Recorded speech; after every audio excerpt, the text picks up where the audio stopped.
So hopefully everyone's been well. Yes, not doing too bad. How yourself? Yeah, we're trucking along. Trucking along, love to see it. Yeah. You pulling on this banner? Don't really want to. Banner doesn't seem that good. It's not. I'll probably just do like a few on part one. It's actually not that bad. Part one has Alba boosted, which is kind of good. Yeah, true. Like that's hella early for them to have LB. Yeah, Alba. Yeah, part one is Alba, part two is Queen, part three is Jack. That's nuts that they've done it so early. Like to bring them back so quickly. Yeah, like when Film Red ended, it took them forever to bring back Beckman and Yasop and stuff. I would still argue they're like the rarest units in the game.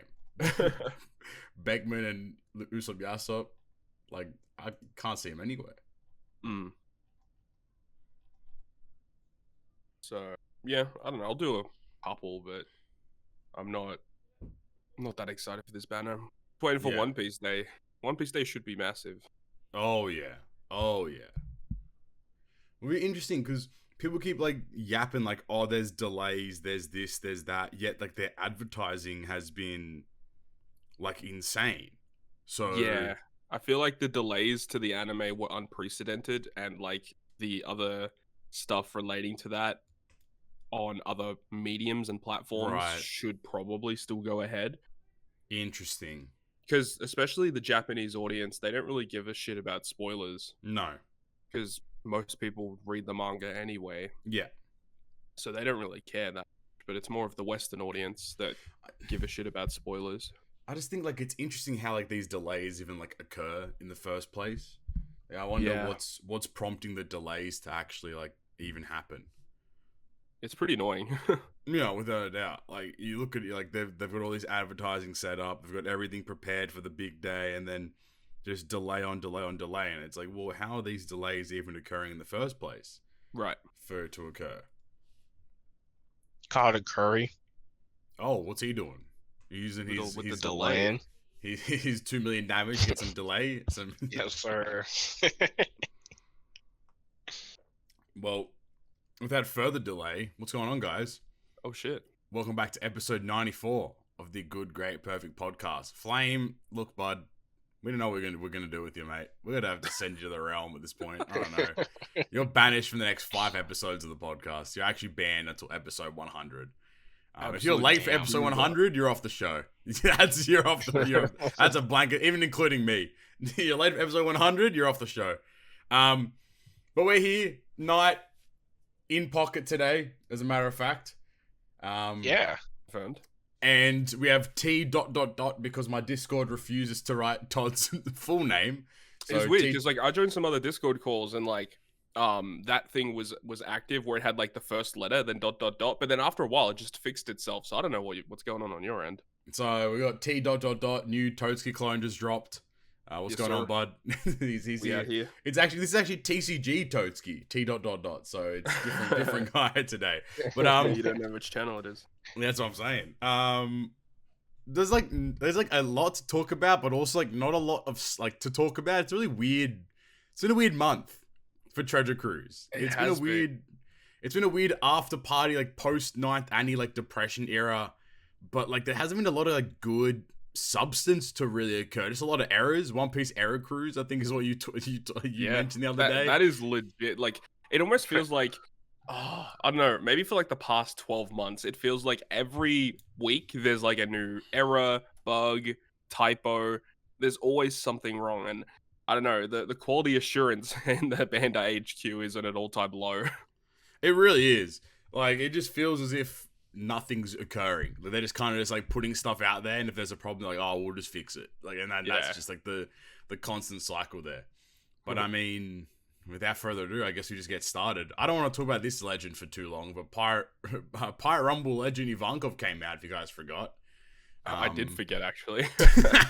So I'm gonna go scroll, find the information, but I don't think we need to go through this unit's like captain ability and special, because at the end of the day, the interesting thing about Ivankov is like it's kind of built to use Bon Clay as the captain alongside really it. Okay, interesting. So like the way that Ivankov kind of works is that the I see special now. changes its effect depending on the Yep. color and class of the Yep. captain.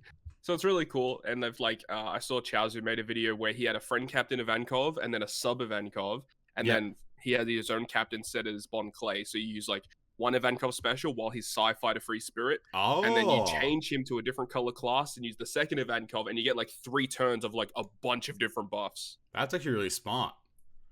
It's Because pretty cool. Fighter Slasher is an attack boost, Shooter Striker is an orb boost, Free Spirit Powerhouse is color affinity, Cerebral Driven is a chain boost, and then Strength Dex Quick is damage reduction removal, and Sight In is Bind Despair. Like, that could be so useful, Yeah. but I'm not doing all that. No, Like, you especially as a know? Rumble legend and Like, not a very usable captain. And like, I'm not I doing feel all like that. the boosts are too low too. Yeah, Yeah. 2.25. I guess for they 3 do last turns, for it's 3 not turns, bad. which is not bad, I guess. But yeah, then you're again, right. Intimidation says hello. Like, you know, so... That is true. Intimidation is becoming more and more like the most annoying debuff in the game now. Intimidation is just artificial difficulty, as we've like mentioned a lot of times. Yeah, It's just, you're not it's wrong. not fun. But Rumble Kit, because that's what Ivankov's here to do. Rumble Yep. Special at 35 CT. Targets team in a large range for half stat reduction for 25 seconds. Targets cerebral allies for attack, speed, recovery up level 6 for 25 seconds. And targets 3 enemies with high attack for 1.5x attack. The ability is cerebral allies receive HP attack at level 6. Quick allies get guard at level 5. Yeah, whatever. Evades half stats, which is a new thing. So like we got a bunch They've of been Pirate really going Rumble. ham on the half stat stuff. It was because they realized Roger's a menace. Yeah. Roger is a demon in Pirate in Grand Party. So they're trying to evade her. But they gave it to such odd units. I think I wrote down Super Tandem Nami, but I don't think it's Super Tandem Nami that got it. I think it was is it Quick Nami that got it? No, it is Super Tandem Nami that got the half stat buff. Did she not? She did, yeah. Yeah. But then also her Pirate Rumble kit doesn't even work anyway, so you know, that's besides the point. Mm. Yeah. It's I think the thing that I wanted to harp on is that it didn't make much sense to me for them to release cerebral support after Anniversary was so free spirit focused. Yeah, that didn't make sense to me at all. I thought that we're gonna have another free spirit Rumble banner after Annie. It would make a lot of sense. Exactly. And especially because free spirit, while they are really good, probably one of the best, if not the best Rumble team right now, their Rumble rare recruits are really bad. So yeah, there's no they needed something. It feels like there's no like bespoke free spirit Rumble rare recruit. There are just units that are of a free spirit class that can like fit in. Yeah. So I don't know. It felt weird that they were cerebral supportive because I thought it was the best opportunity to release free spirit support. Yeah. At least the Rumble rare recruit, which I guess will just lead on from Ivankov there to Inazuma. I don't know why Discord. You move channels and Discord just scrolls down for no reason. But Inazuma is also a quick free spirit cerebral unit, and their Rumble special at 31 CT targets enemies in a large horizontal range for defense down level 7 for 20 seconds, and targets 2 enemies for 2x attack up 3 times. And their Rumble abilities, cerebral allies receive attack and crit at level 5, quick receive HP at level 5. Like, all in all, it's actually a good rare recruit. I personally think. I think the special is actually really good. Like, defense down level 7 for 20 seconds is actually kind of nutty. Yeah. I've seen, you know that guy on Twitter that was like posting the Rumble defense teams? They were getting like 150 defense a day or whatever. I actually DM'd him and asked him about his team. And he showed me, and he was just using like a 4-man free spirit team and then Inazuma on the team as well. And I was like thinking about it. I was like, what does Inazuma provide to that free spirit team? And I think it's not about buffing the team. It's about just being annoying and defense down and doing a little bit of damage here and there. Yeah, and I think that's interesting. Yeah, because this unit is somewhat self-sufficient. And you put him on a team and he always gives himself 5 attack, 5 HP, and some crit buff. So I mean, launch is special. Like the defense down, is so good actually. Like it does a lot, and like the the single match came out where it was up against that Cerebral team with Ivankov and Inazuma on it. Yeah. And yeah, Inazuma was one of the most annoying characters to deal with. Yeah. Like if he doesn't go down quick, like he does a lot of damage to your team. I actually lost to that fight like twice before I was like, all right, get your head out your ass. Like, yeah, it was definitely a little bit challenging for sure. It was. No, I think so. I think it was interesting. It was interesting overall. But yeah, I don't know. There's not much else to really like harp on here. I guess it was just a bit annoying that it wasn't Free Spirit related. Because imagine if we had got a Free Spirit rare recruit. Oh my god. Yeah. That Rumble team would have soared to the moon, you know. So. I mean, technically, you could still use Inazuma on it, but you can, exactly right. No, you're right. Optimal. Yeah, exactly right. Awesome. Great. All right. Yep. No one cares about the Rumble shit. As per normal. But we got Shipyard Modification stuff. So we finally got the update that related to upgrading your ship to like the 5-star categories of attack, recovery, and HP. Yeah. What are your initial thoughts on the system? Oh man. I both love and hate it because I love the buffs that the ships can get. It's so good, but the act of getting those buffs is really, really rough. It's tough. Like people spending over 50,000 cola. I think Stump spent 100. I think Stump spent 100,000 cola to get 5-star, 5-star, 5-star, which is just that's not. It gets to a certain point where it should be guaranteed. Yes, no, I agree. I think. Go, no. Oh no, I was just laughing. I think in principle, like the system makes sense, like as an upgrading thing. But I think what it should have been was that when you rolled, so the way that it works, we should probably explain is you get 5 rolls, and each roll has a differing attack, HP, and recovery. Above certain numbers, it constitutes certain star values. If you get 4 you can't star, pick and select one attack buff, one HP buff, or one recovery. You have to pick so all of them are rolled. HP, attack, and recovery are rolled each time, and there's like 5 different sets that you have to pick. So you have to hope that you roll a set that has all 3 at 5-star rank or above, which is really tough. I think that's the problem with it, is that you should have been able to select. Yes. You know? And I think because there's a lot of systems that like gacha games kind of take in place where you can like lock a trait, for example. Yeah, true. And only roll the other 2 traits, but it's more expensive. So like if you were to roll all 3 traits and like it would cost Pokies. Yeah, exactly right. Come on, lad. They literally do. It's gambling or not, you know. Like I play this really shitty like auto clicker game. And like you build up your slime or whatever, and then you have like the traits on it. And if you want to like keep the trait, you like lock it. But then if you want to roll the other traits, it's going to cost you more the more you lock.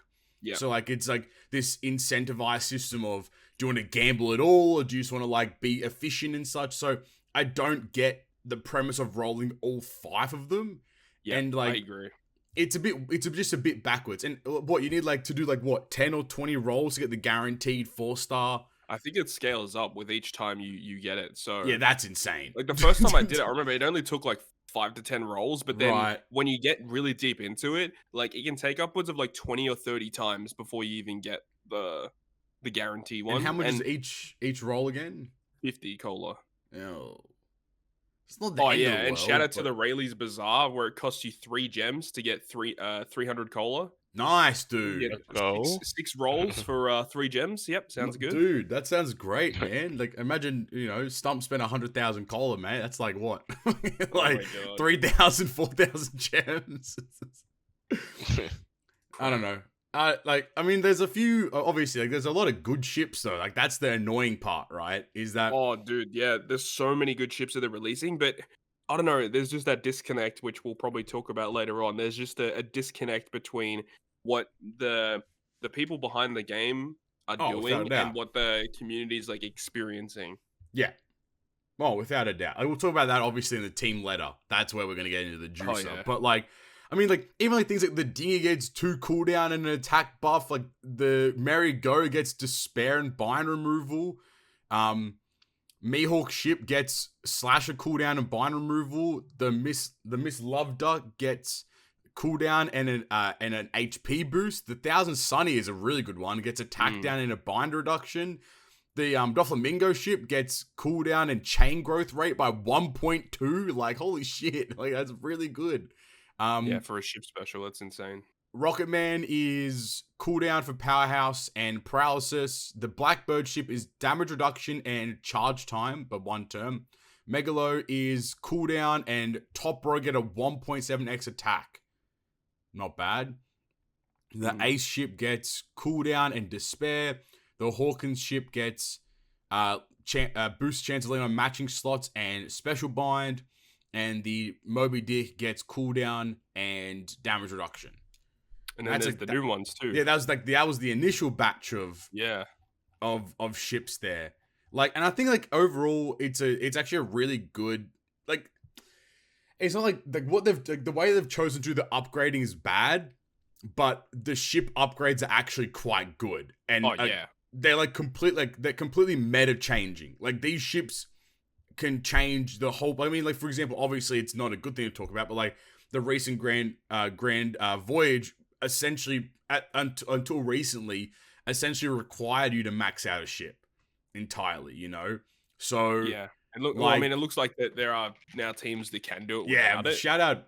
Who was it? Was it Dylan or was it Subconsi? Far out, man. Subconsi's a genius. Subconsi's using the rice farming Zoro on the Grand Voyage team. What a goat, dude. My favorite unit in the game.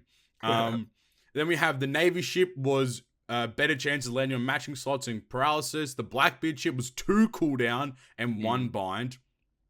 The Big Mom ship was cooldown and recovery and assembler. That's really good. Like, recovery and I think there was also 3 new ones like yesterday as well. Yeah, the Flying Going Merry ship. The Red Force. The Red Force, by the way, is the worst level 12 plus mod ship in the game. It is terrible. I think, like, off the top of my head, like, the first ability for the Red Force was like makes perfects easier. Yeah, easier perfects and attack down by 1. Come on, dude. Yeah, like if you're investing level 12 for Super Koala and then to get 5 stars across the board, and you're only really so from the base Red Force to what you get fully upgraded, it's like an attack boost and like perfects easier to hit. Yeah, and 1 sort of attack down. Not worth it. The thing is, the ship only boosts Cerebral Shooter as well. Like, 2 classes that aren't necessarily like I'm going to use them in every bit of content, right? Yep. Like, it's, I mean, and then you have like the Flying Mary, who's 1 turn of 2 turns of despair, and it's a rainbow 1.7x attack boost. Yeah, why would you ever max the Red Force when that like, you know what I mean? And then finally there was the Thriller Bark ship that was Dex in, get cooldown by 1, and extends the duration of orb boost by a turn. That's pretty interesting, actually. That is the interesting one due to intimidation. Yes, that's actually a really good point. How that brings up, how is that going to affect it? Like, does intimidation activate first? Does the ship upgrade go first? Like, if the ship upgrade goes first, then it's insanely good and could be one of the most valuable ships in the game, to be honest. But if it doesn't, then rip. But like, I mean, like, yeah, I feel like we mentioned it before. Like, the ship upgrading is actually really good. I think all the ships are of very good quality, and I think we're still in the kind of sentiment of there's no real point in upgrading any ship right now. Like, nothing is required at the moment, at least. Like, the ships are good, but there's no like, oh, this is a must upgrade at the moment. I think save your resources for now. It's just better. There's no point in spending a lot of Koala, and we only have 40 Super Koala in the game at the moment anyway. Yeah, that's exactly right. There's no real need to max these ships yet. Correct. There's no need to do it. Like, obviously you could have it for Grand Voyage and it helps, but it's just for the amount of investment and resources you need to spend, it's realistically not worth the time and effort. Without a doubt. And I think not yet at least. Like, yeah, we're not saying the ship effects are bad, and we've said that. Like, the ship effects are insanely good, and if we had the resources to do it, we all would do them all. Yeah, without a doubt. It's just we just don't, and there's just no real reason to do it. Because if a piece of content comes out and you need a ship, or you want a ship because of its like utility effect that it has, and you don't have the resources, then you're kind of screwed. So it's better to save it until you need a ship. Yeah, no, I agree. I agree, and I think that I think even for things like Grand Voyage, where like obviously like the initial, I think Dylan was the first person that beat it, who had the maxed out Moby Dick, and everyone was not that it's a bad thing by any stretch, but everyone was like, oh yeah, we need the Moby Dick to beat this bit of content. But then like a couple days, if not a week later, Subconscious says hello, and beats it without maxing out any ship. So I think even in that regard, like there's still room, like there's still an air gap between requiring the ship and like being able to beat content. But at some point those lines will, I mean, like in the previous Kizuna, which I don't know, we're not going to talk about today, but in the previous Kizuna, we had people hitting 1 trillion damage, right? Sure. And that trillion damage came from obviously maxed out units, but also maxed out ships. So like if you're in the higher end of players, obviously maxing out these ships is extremely valuable. But no matter what, you're gated on how many you can max out. So every time you're going to go max out a ship, you have to question whether or not it's worthwhile doing so. So it's all about deciding the value of that. And I think that, I mean, generally with a lot of resources in Treasure Cruise, over time, they get a little easier to acquire. And then sometimes they just fucking remove it entirely. But like, in theory, hopefully at least, to be optimistic, Super Koala will get a little easier to acquire over time, and then we'll be able to like just spend willy-nilly on whatever ship you want to upgrade. And there's also like a finite amount of ships, so at some point you'll have enough Super Koala at least to max out every ship. But then the bottleneck is then regular Koala. But that's all semantics, I suppose. All right, we're all just waiting for the EXP boosting ships to get their upgrade. That's it. As soon as the Zunisha, the Oro Jackson, the Whale Shark, all those ships, that's it. That's when we start diving Even, in. You know? Liberal Hind. The could be the one. Yep. I think Zunisha gonna be so crazy. Zunisha gonna be a really good. I mean, that ship ship by itself is already amazing. It's cracked, and the Oro Jacks, I think Oro Jacks. Oh my god, go insane. Gonna remove like 4 turns of paralysis with this special for fun, just for fun. Why not? All right. Speaking of fun, we're in the after party, boys. How's your after party going? Fun. Oh my days. I mean, there's not much to talk about. There's not much to talk about for the after party like itself, I suppose, because nothing really. The celebration. Nothing really happened. It was just a normal month. There's another month. We're just like, I want to just point out though, me and Todd, we're the kings as per usual. Every single clown, every single bozo sat there in Discord calls telling us, oh no, they're shifting the end of month banner to the middle of the month, and then they're gonna combine the TM banner with the middle. I mean, Todd has sat there stalwart, like, why would they do that? Yeah, that's no stupid. Reason to do that. They're not gonna do that. Yeah. And hey, presto, we have an end of month batch coming out this, today. So yeah, fuck we're you, not everyone. Change the whole structure of the way they've been releasing events. It's only just because of the anniversary, and they have to shift it a little bit. That's what I mean. And I was losing my damn marbles. Everyone's like, nah, man. It's changing. Everything's changing. I'm like, it's not. Like, it's just nothing's changing, you weirdos. Like, why would they sacrifice 2 Sugo Fests a month for one? It doesn't make any sense. Bunch of silly sausages. They haven't been in the game for as long as we have. They haven't been in the weeds for as long as we have, man. We've been in the trenches. We've been grinding. But yay, legends! Way. Oh, more legends! Whoa, yo, no pog. Shanks and Buggy and Whitebeard vs Blackbeard. We went full Marineford for the after party. That's for sure. Yeah, we did. I don't know. What do you guys think? How did you feel about, I guess, Marineford and the choice of characters and etc. etc. Well, Marineford's pretty cool. I actually don't mind it because it's been a while. Like the last time we went back to Marineford was Super Tandem Sengoku. Yep. Which I guess was quite a while ago now. Late last year, so I'm fine with them going back, and especially because they're doing a versus unit, which is cool. I think a lot of people that is also crazy. Another versus unit is and nuts. This is one that a lot of people said from the get-go when versus units were announced, like, oh, what if they did like Blackbeard versus Whitebeard, and finally we get our chance to see it. And yeah, it's an interesting unit, and Shanks and Buggy also kind of interesting. They're kind of whatever. Yeah. All right. Oh yeah, fuck Stump, by the way. Oh yeah, fuck Stump, by the way. Yeah, fuck you. Fuck you, Stump. Fuck. Just keep going. It's like an hour long. All right, I'm gonna just jump right into it, I suppose, with Whitebeard versus Blackbeard. The versus Whitebeard variant is a Psy Powerhouse Striker with Super Tandem. Ooh. So this is another one of these versus units that have a hybrid Super Tandem / Final Tap. So dupe copies are actually more valuable for this unit. I mean, at least like, you know, it's easy to max out those requirements. But the Captain ability reduces Psi and Powerhouse cooldown by turn, boosts the HP by 1.5x and their attack by 5.75. When the crew's HP is 30% or less, 5.5x otherwise. Makes their tandem slots beneficial and boosts the chance of landing on tandem slots, negates blowaway, and reduces despair by 10 turns. It deals 1 mil fixed damage to all enemies, ignoring defense, changes all slots, including block to tandem, and sets the chain boundary between 2.75 and 35 for 3 turns.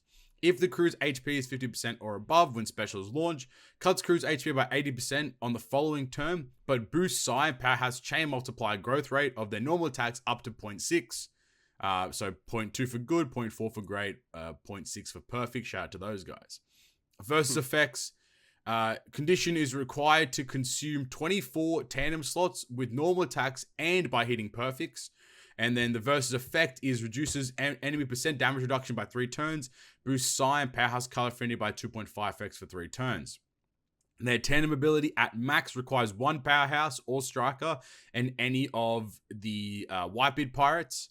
And at max, the tandem effect is 2x tandem effect to Psi and Powerhouse for a turn and applies a 20% Powerhouse resistance down to all enemies for 1 turn.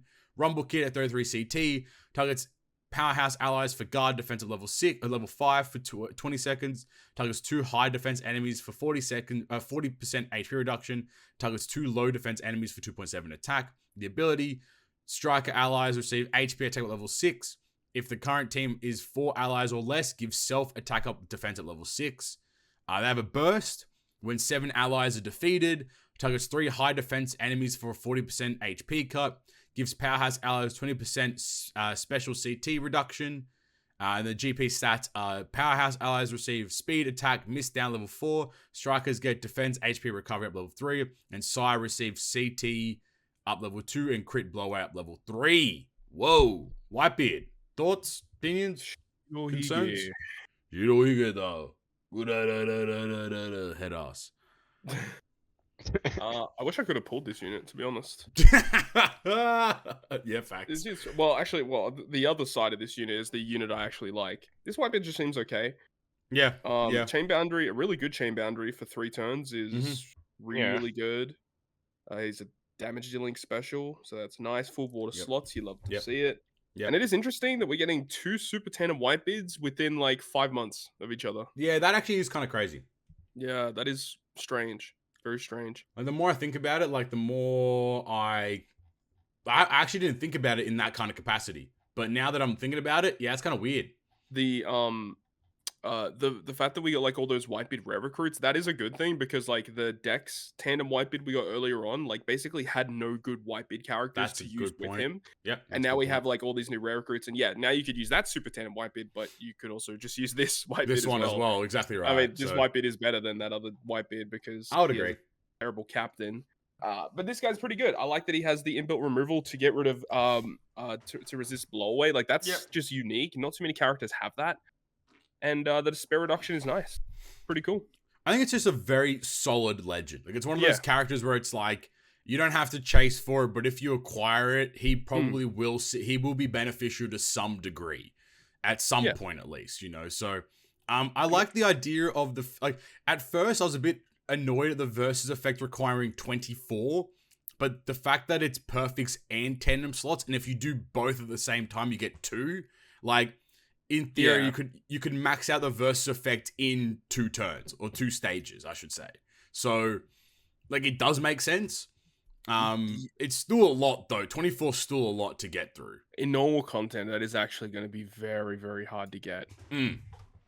It's ridiculous. 3 turns of PDR and then color affinity for 3 turns is actually really good though for the versus effect. Oh yeah. And remember, versus effects are not affected by Intimidate and they can't be removed by the enemy. So it's pretty good, especially like a 3-turn buff. Very exactly nice. Right. You know, so really good. Yeah, that's solid. I mean, Rumble's like whatever. It's just a good. It's a strong. He's a strong boy. I don't see him being used that much in Rumble, to be honest. Tandem is weird. I don't I hate the applies a 10 boost for Psy and Powerhouse for a turn, but then the resistance is only for Powerhouse. Like, That is weird. don't do that. Like, just Another thing that is a little bit weird is the fact that his captain ability boosts Psy and Powerhouse. It doesn't boost Striker. But one of the conditions for his Super Tandem actually says you can use a Striker character. Yeah, makes no sense. Like, what the fuck? That makes no sense as well. Like, it's I don't know. Like, it just seems a bit. It seems a bit odd, you know. Yeah. And even like in his Rumble ability and special, like his special's Powerhouse focused, but his ability is Striker focused. So like, I don't unless that's been written wrong, but like, Striker ability, Striker allies receive attack and HP up, but like, why? Like, he doesn't benefit strikers in any other capacity. So, like, it doesn't really make much sense. Like, those parts are a bit confusing, but otherwise, like, he's overall, like, very solid. And mind you, it's a versus unit. So this is one of 2 characters embedded in one legend as well. So, we will then use that as our jumping point to, first Blackbeard. To the better unit. Yeah, to the better unit. He is a final tap. Guess what classes this Blackbeard is? Powerhouse driven. He's done it. What a good job, dude. Congratulations, mate. You win. A driven powerhouse. You've never seen the day. I'm surprised he's not int, for God's sake, you know. But he is Dex. Driven powerhouse, final tap unit. Captain ability. Dex and Powerhouse cooldown by 1, boost the HP by 1.65 from their base attack by 5.75 if HP is 30% or less, 5.5x otherwise, makes tandem slots beneficial, boosts the chance of landing on tandem slots, cuts the crew HP by 10% at the end of the turn. If crew is inflicted with despair in any way, converts despair to instead boost the chain multiplier by 1.2x for 3 turns. Preemptive effects may affect the turn duration and set it up to 2 turns. I think that's a Solaris thing. I'm sorry, a Godot thing. Special at 13 turns, deals 1 mil fixed damage to all enemies, changes all slots including block to tandem, and boosts Dex Powerhouse ores by 2.5x for 3 turns. Boost Dex Powerhouse base attack for 3 turns based on how much HP is left. So it starts at 1000 and then it gets to a maximum of 1750 when HP is 21% or below. His versus effect is the same as Whitebeard's, but reduces enemy defense up level by 3 turns and boosts Dex and Powerhouse color affinity by 2.5x for 3 turns. Final tap is at the final stage and crew has to have less than 50% HP.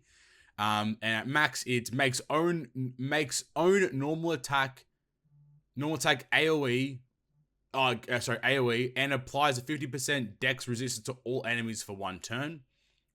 And then Rumble Kit at 29 CT targets enemies in a large range for attack down, speed down level 10 for 15 seconds, defense down level 6 for 15 seconds, and damage over time level 5 for 15 seconds. And ability, Powerhouse allies receive speed and attack at level 6, miss down level 3, and if team is 5 allies or more, gives all enemies attack down level 6. He also has a burst. After 60 seconds, targets 2 high attack enemies for 100% half attack for 30 seconds. Targets 2 enemies with high defense for half defense for 30 seconds.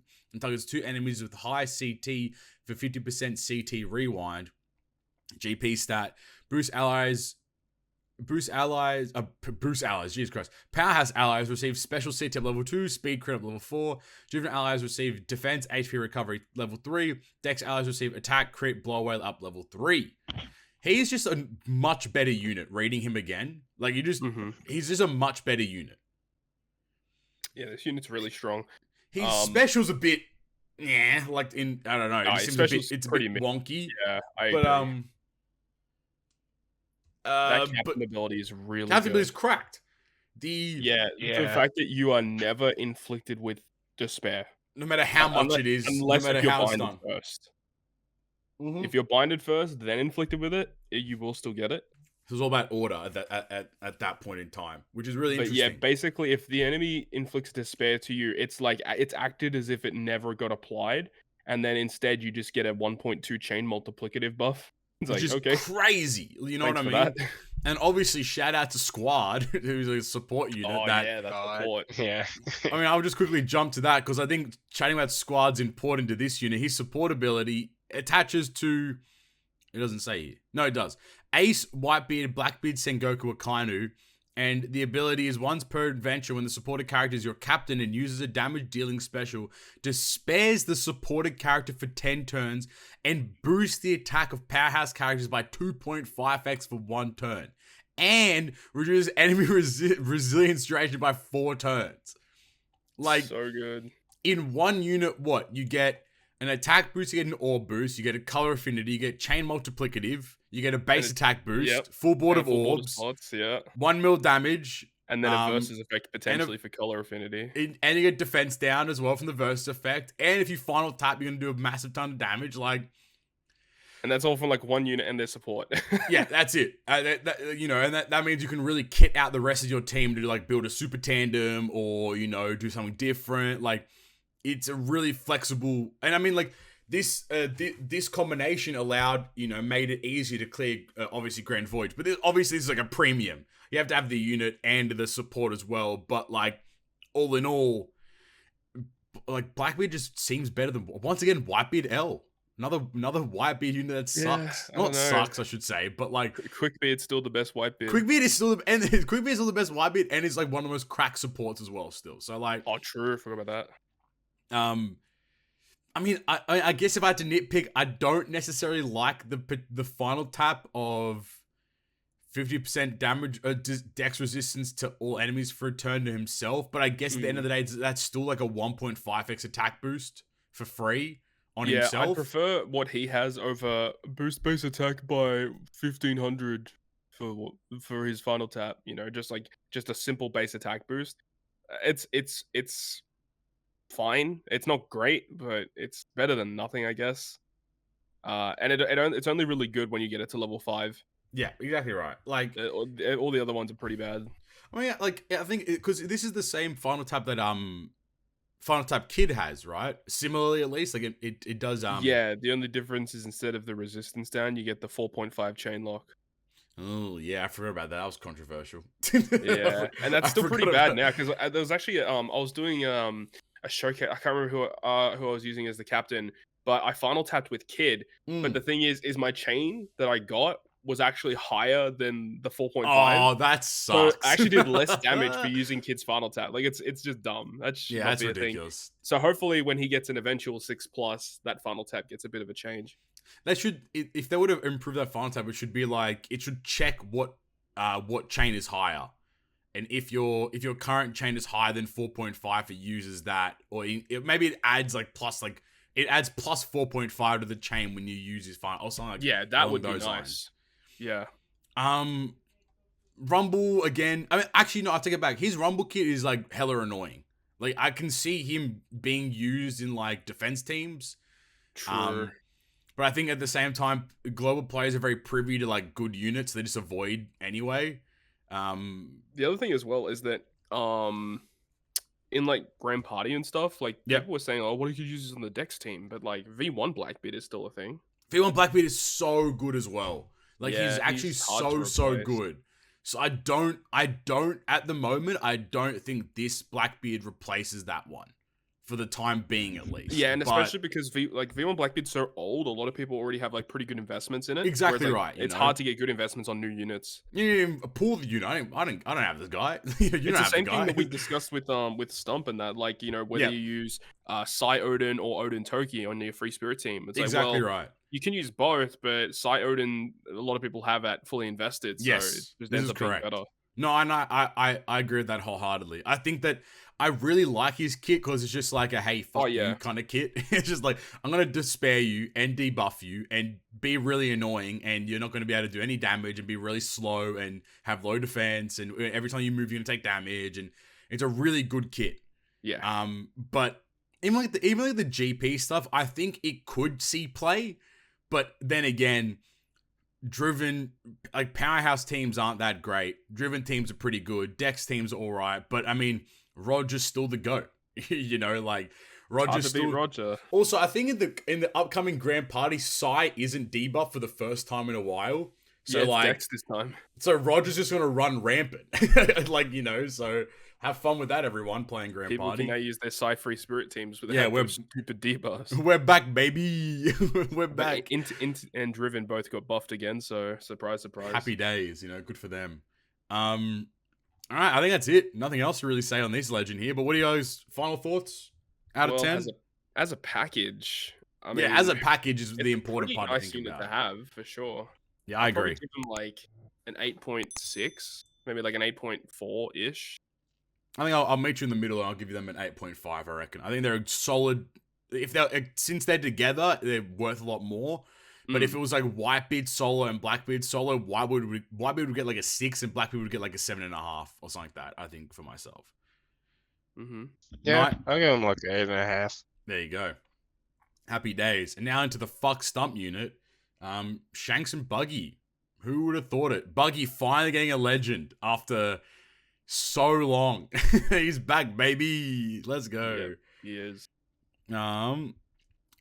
Alright, so combined they are a slasher driven. Shanks is a Psi slasher cerebral. Buggy is a Dex slasher driven. Their captain abilities solo are pretty much identical. I think they are identical. Yeah. It looks it. There you go. Their combined captain ability reduces crew's special cooldown by 2 turns, boosts Psi and Dex HP by 1.2, their attack by 5.25, and their color affinity by 1.1.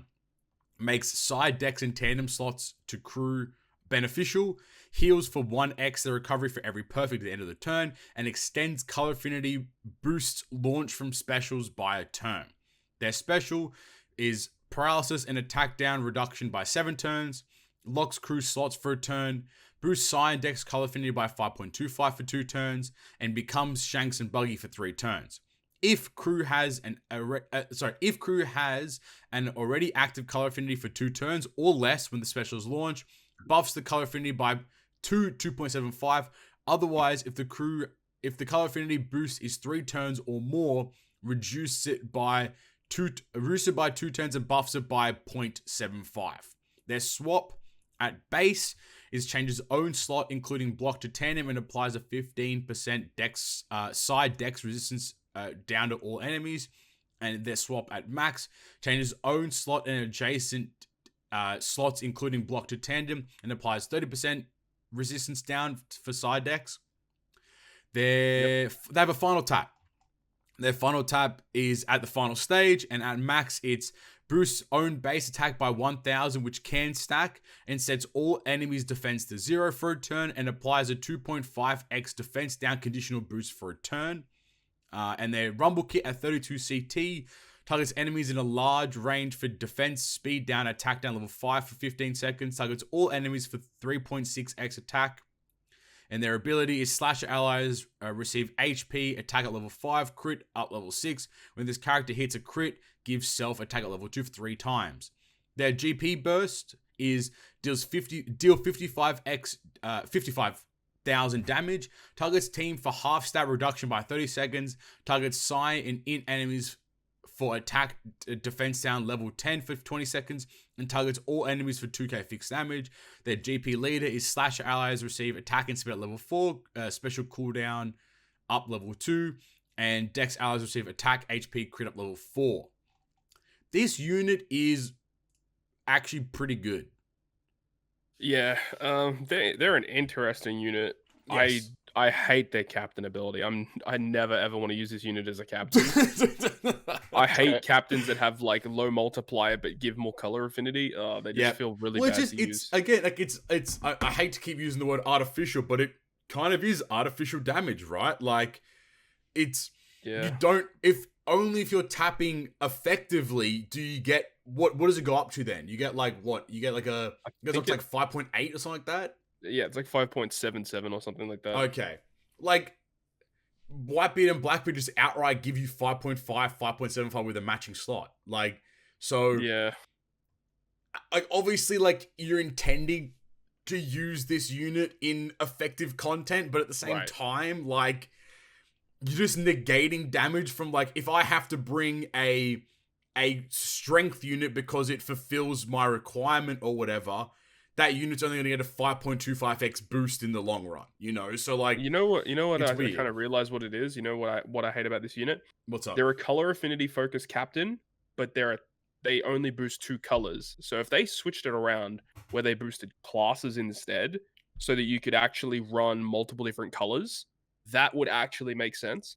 Yes, But I the agree fact with that they restrict you to only boosting side decks and then they color affinity focused, you can basically only use this versus quick and int characters. No, I agree. I think Yeah.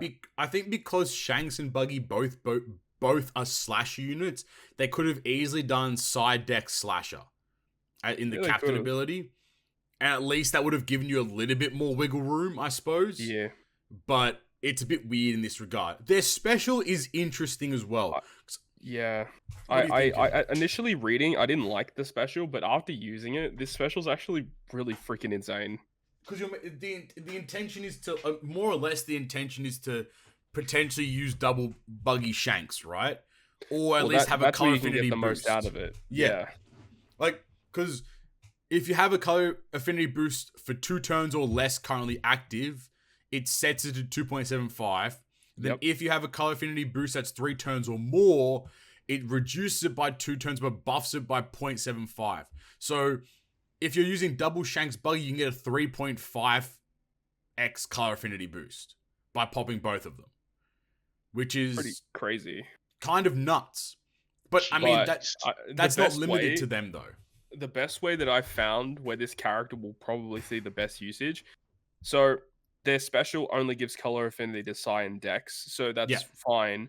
But hypothetically, if you're in like another random team and you still want a really strong color affinity boost, you just run one of those random 1.3 color affinity supports, and then their special buffs it to 2.75. Which so is like you get nuts, like a 2.75 color affinity support.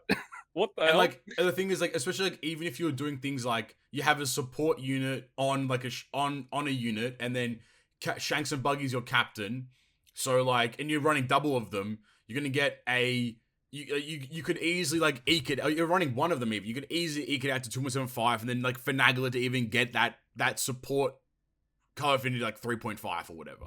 But it's actually really good. Like, that's insane when you think about it. Like a 1.3x color affinity support can easily go to a 2.75x, and that'll like change a whole dynamic of a team, because that support potentially won't be limited to like only side decks, for example. And you got to remember as well, is this unit still gives you orb lock and still gives you paralysis and attack down removal by 7 which is turns. Nuts. Like 7 turns of that is like attack down and paralysis in itself is actually ridiculous. So like I think that in the long run, and their switch I love it. And their switch is actually like not bad. I think the resistance is crazy though. Like 30% resistance. I mean, even remember like Usopp and Yasop, like they give 30% resistance down for shooter and free spirit, and that's always been very useful. So now this character does it for 2 colors. It's just unfortunate if like color resistances aren't as good, because you know you can only have 1 color on a unit.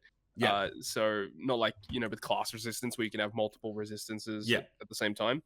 But still a good unit nonetheless. The only real issue I see with this character as it stands right now is that there's no super tandem chain that requires a Shanks or a Buggy, aside from super tandem Shanks himself. So if there were more characters that were able to utilize Shanks and Buggy in a super tandem chain, maybe like characters that require a Driven or a Slasher, you could actually still use this character for that. But if there was some synergies in regards to Super Tandem with this unit, it would be even better. That's a great point, actually.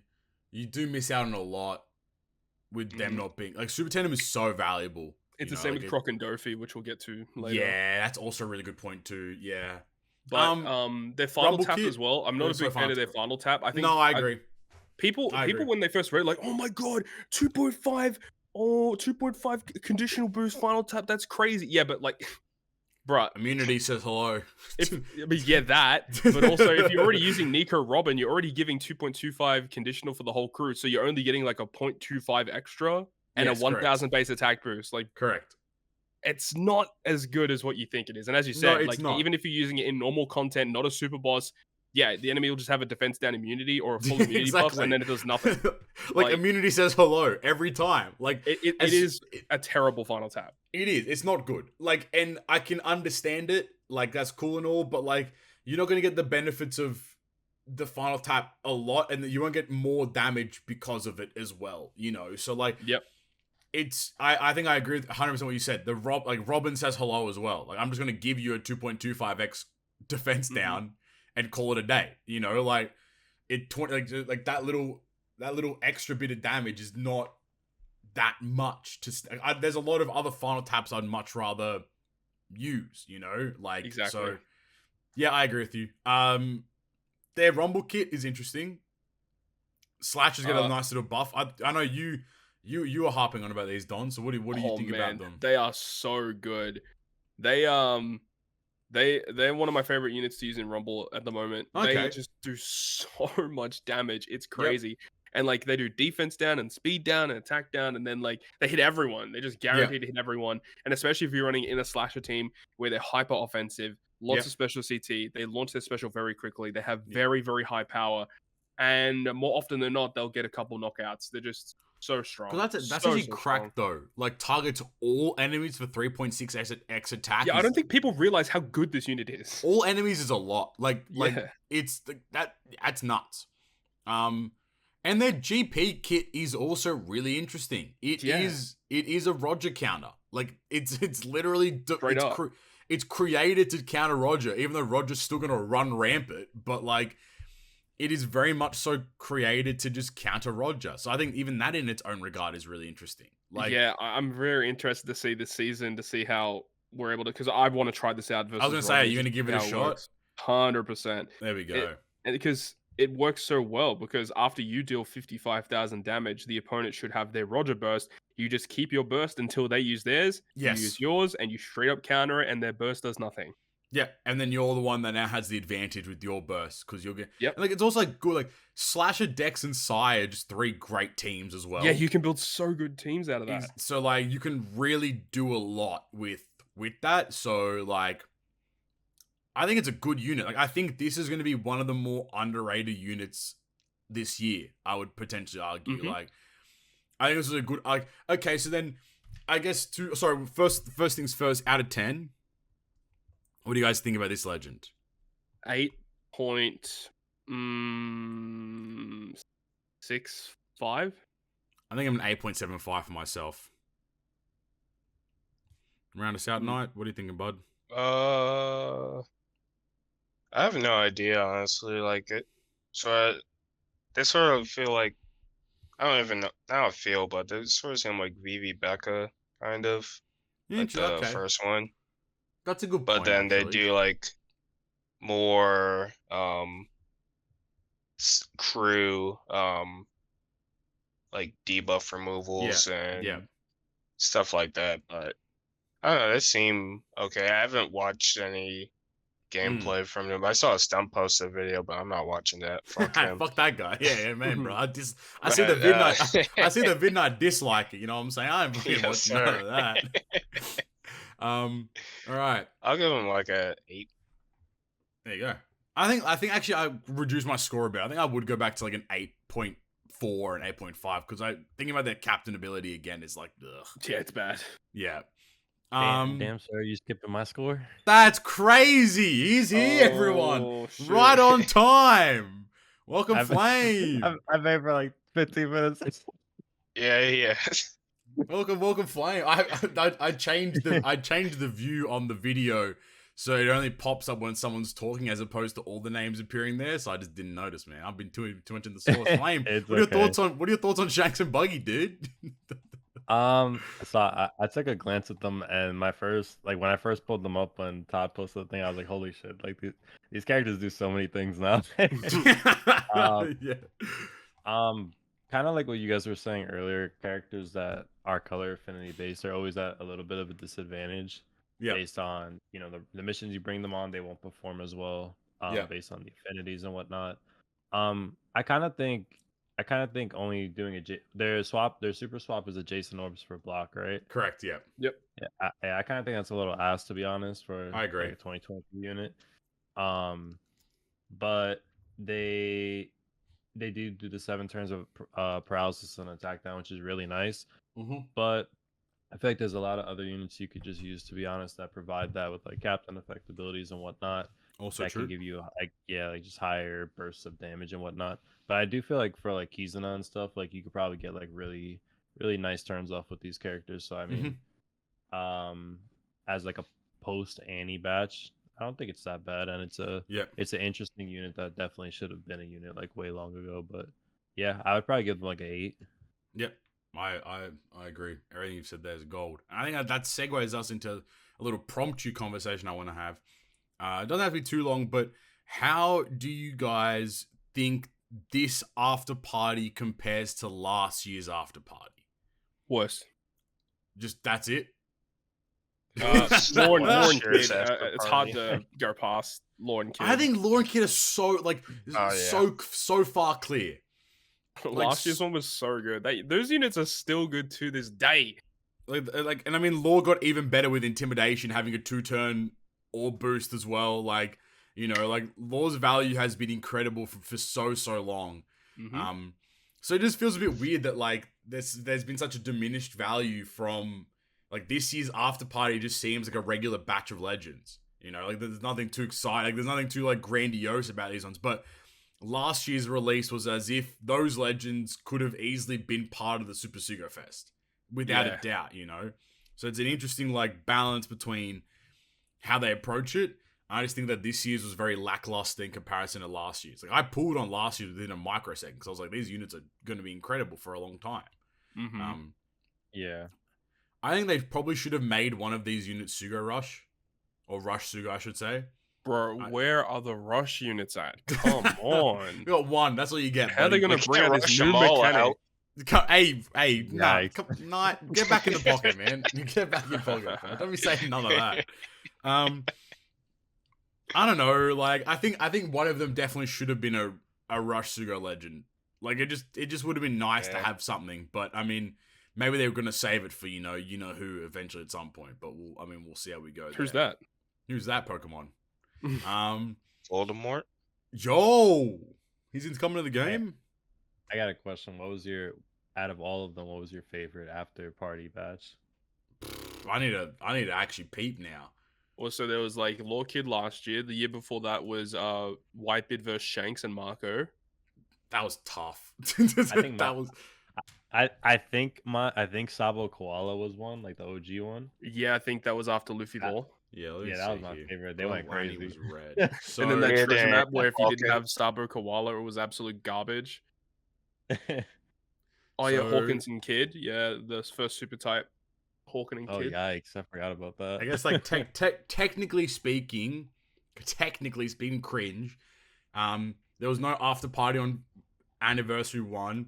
Annie 2, we had TS Luffy, but then we also had V1 Akainu came in at the same time, a day after time skip Luffy. So I guess maybe that's after party, I suppose.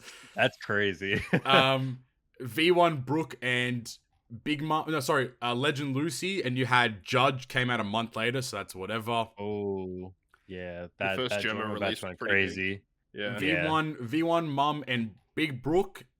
V1 Mum and Big Brook. Big Bro. Big Brook. Shout out Big Bro for the one time. Big Bro. I guess no, you wouldn't count Whitebeard was part of that anniversary batch. Yeah, he was a part of it. And then Jinbei came out a month later, V2 Jinbei. Fucking Jinbei.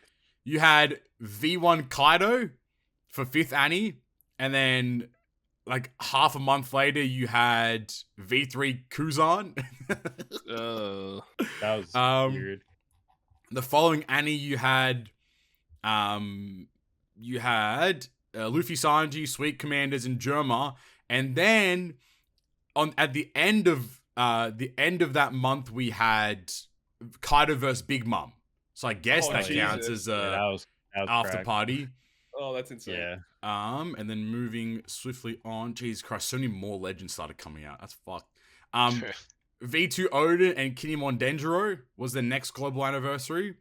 And then we had TM Izo Kiku after them. So that's a bit tough there. Because like Super Tandem Law like is technically the JP's after party for the most part, right?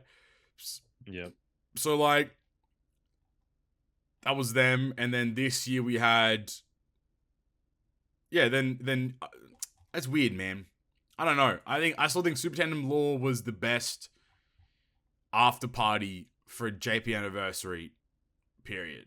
Yeah, I because don't think things come everyone was so close. hyped about the Super Tandems at the time. You know, everyone pulling for Tandem Kaido and fucking Luffy and stuff, and then they released Law and Kid with Super Tandems as well, and they're like pretty much just as good as the anniversary units. They really said, yeah, they're good. They're pretty good. They're pretty good. A couple of good ones in there for sure for after parties though. I just think this might be like the worst after party. No, I take that back. That's a bit tough. No, it's definitely not the worst, but it's not as hype as the others. No, it's just like I just agree with you. Like, I still don't understand why. Like, what are we gating Rush Sugo behind? Like, what are we really what are we waiting for in terms of, like, you could have easily had released like Alba or Queen could have potentially been a Rush Sugo legend. Imagine Alba's Rush Sugo was him like with the dragons, like fucking spamming the dragons at the unit or whatever. I'm so like, pissed that Alba wasn't a Rush. Oh nah, man, let's just release 3 Super Tandem Int characters again, dude. That's great. Let's fucking go, bud. Do you know that the Blackbeard Pirates, every character in the... It's not the Blackbeard Pirates. The Beast Pirates, every character has a Super Tandem now. I'm fairly certain. Jesus, I think you're right. I think Ulti might be the only one that... No, Ulti and Page 1 are the only ones that technically don't, I suppose. But like... Not yet. Yeah, not yet. Let's exactly go. right. Don't say let's go. That's not a good thing. Yeah, because it sucked. Yeah, okay, fair enough. All right.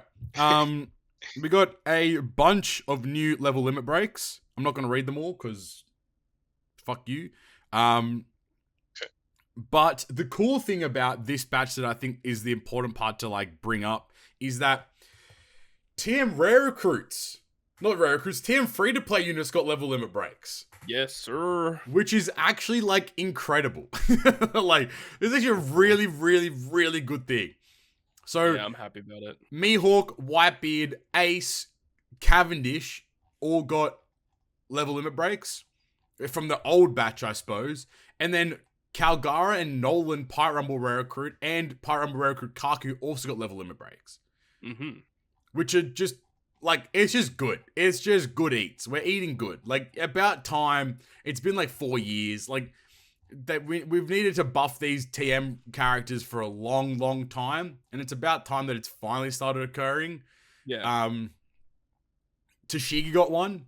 TM Tashigi got one. And that's actually pretty good because I think she's actually really useful for one of the grand voyages, if I remember correctly. Yeah, Axan. Yeah. Axan Morgan.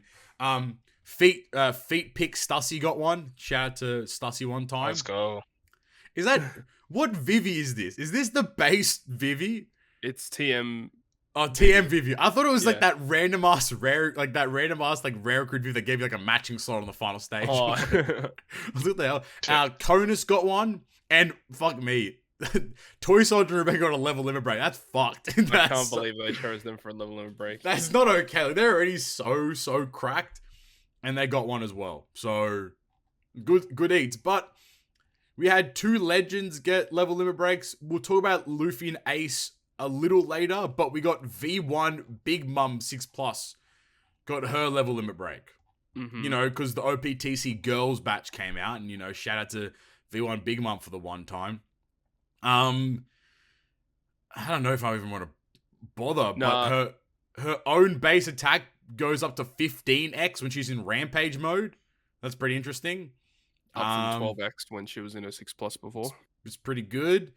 In her captain as well, she now changes recovery and strength slots into similar now instead of just recovery, which is really good. Her special, it does base attack boost, locks orbs, boost their top row attack orb, and bro, she's a better Toki. Hold that. It's only top row though. Attack and orbs by 3.5x for 3 turns, and boost her own attack and orb. Oh, sorry. Otherwise, boost her own attack and orb by 4x for 2 turns. Yeah, so if she's the captain, she makes both captains get the 3.5 attack and orbs, but if she's a sub, it's only herself by 4x instead. Rumble Kid is kind of whatever though. Yeah, no one cares about her Rumble at all.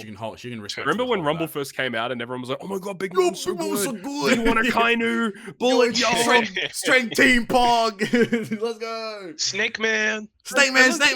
That was like the R2. That was the R2 era, man. Oh my god! And then everyone changed it up to their slasher team. Yeah, then R2 discovered the slasher team, and it was a wrap. It was over. And then I also remember those days when Boris was pushing the Free Spirit crit team, the crit free spirit team. And he's like, dude, it's the best. It's gonna work. You just have to get crits and get lucky. I'm like, bro, please stop. Please quit while you're ahead, dude.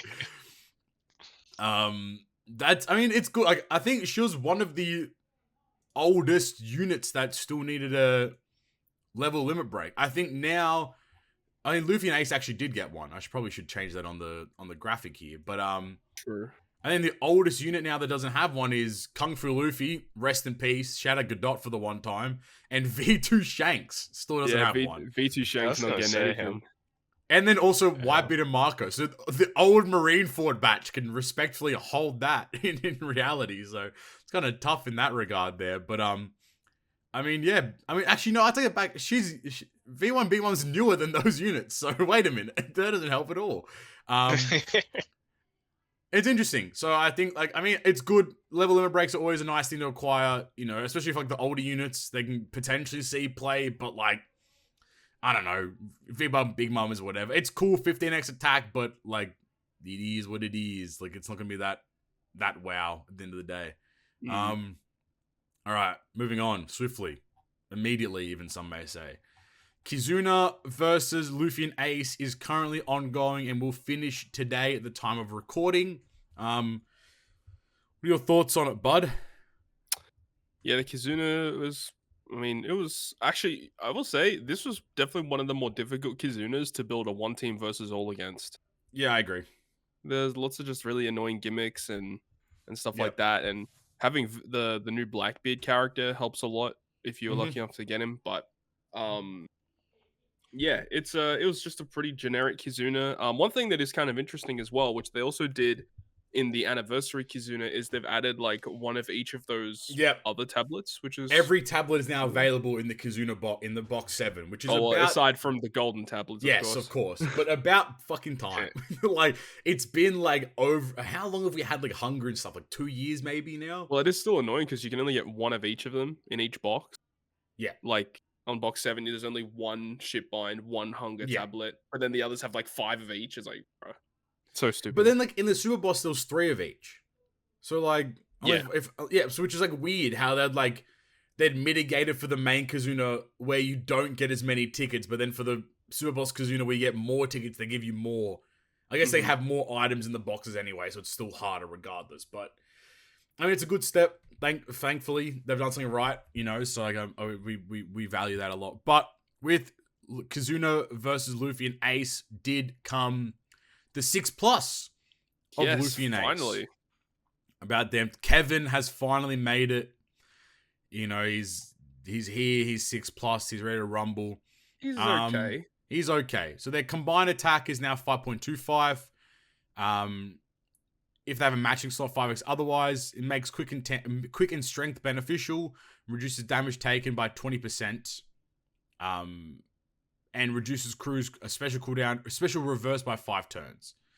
Are you looking? I think you're looking at the non. Am I looking at the cringe one? Break. I am. Because I'm looking at mine right now. It says 5.5. Godot, man, don't type the non-level limit break. Because it's the 6+ is different. Okay, cooldown by a turn. Free Spirit Fighter, Shooter, HP 1.25, attack by 5.5 with a matching slot 5x. Otherwise, strength, dex, and quick beneficial. Reduces damage taken by 20%. Reduces reverse by 5 turns.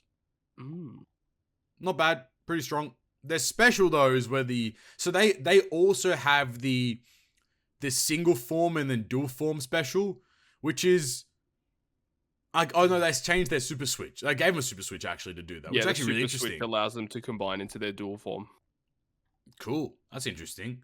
Very similar to Luffy Yamato. Yes. So dual form special is 200x attack and non-type damage to all enemies, reduces bind by 6 turns, boosted crew's orb boost by 2.75 for 2 turns, changes free spirit, fighter, shooter characters' orbs, including blocked and matching, applies 150x burn to all enemies for 2 turns.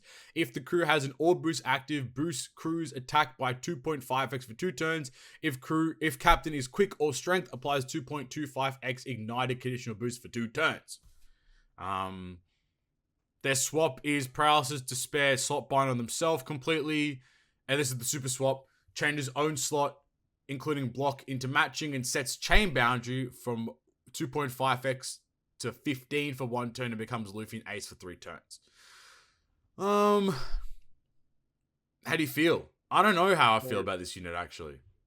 Yeah, Luffy and Ace are like, they're good, but the issue is that there are already a lot of good Luffy and Ace free spirit characters in the game. Yes. Where I don't know if you're going to go out of your way to actively use a character such as this.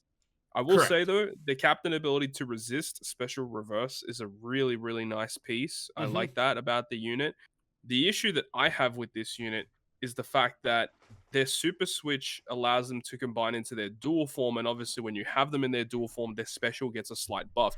Yeah. However, I feel like the amount of effort you have to go through to get that super switch, the benefits that you get from that super swapped special, and like the special in their dual form, is just not as good as like Luffy and Yamato, for example. Because like Luffy, Yamato, if you get their super switch then use their special, you get the ability to do increased damage taken through immunity, and that's obviously a huge increase. Exactly. Whereas this unit is like a 0.25 buff to the orb and attack boost, and the conditional boost lasts for like an additional turn, or the ignite gets inflicted for an additional turn. Like, that's it.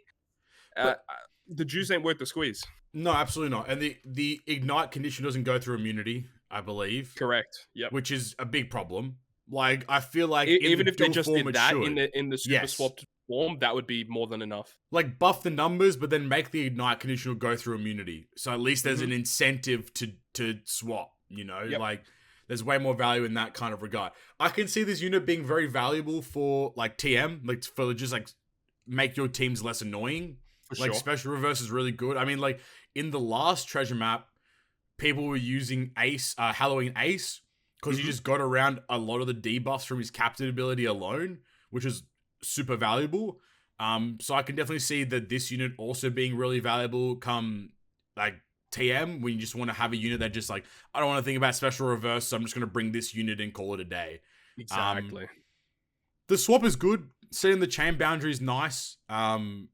But I don't know. Like, I think I think it's very frustrating because Cat Dog is so good and set the bar way too high that every other 6+ dual unit has failed to achieve that. I think Shanks crew is underrated because their rumble makes them one of the most flexible and one of the best rumble characters in the game, but their kit in itself isn't that good. This unit isn't that good. Who else has got? The Big Mom last month was so bad. The Big Mom, I don't even want to think about the Big Mom. Barto and Cavi, yeah, that's true. Barto and Cav were okay still, but like, you're right. Like, they don't reach those heights. No, exactly. And I think that's the disappointing factor. But, I mean, this is a unit people have wanted for a long time. So, I mean, it's good that they exist. However, it makes me a tiny bit apprehensive to what they're going to even... Like, Whitebeard and Marco are such a weird unit in their own regard as well. Yeah. So, like, I don't know what they're going to be able to do with them. That unit actually needs a complete overhaul. Like, an entire the way overhaul. That unit is built, like, he's so focused on defense when we don't need units like that anymore. No, like, not at all. The way that we play the game anymore. We don't need to stall for fucking 50 turns to clear content now. Yeah, exactly right. That unit needs to literally change from the ground up in almost every component. And then, like, Neku and Inu kind of did change completely from the ground up. Oh, they changed a lot. Yeah. So I think that there is potential for Whitebeard Marco to do the same. I just wish that Luffy and Ace kind of got the same treatment, but I mean, alas, it is what it is. I mean, it's a cool unit nonetheless. Happy days, I suppose. Like, it's just it's another good captain ability. It's just like, it's going to be hard to find room to essentially force this unit into a team where, as a captain, etc. So, yeah, easy as. All right, they're right. Yeah, into the more meat and taters part of it is Kizuna legend Doflamingo and Crocodile. Ooh, spicy meatball. don't understand how this legend even came about. They're Like, fighting each other, yet it's a dual unit. Not again. Roger Whitebeard in the mud. That's what I'm saying. Flame, sorry. What were you saying? Nah, I just said cool unit. Yeah. It is sick. Like, this is like again like one of those like dream versus units that everyone wanted. But now it's just a dual unit. Fucking cringe. So they are a Dex and Quick driven Cerebral.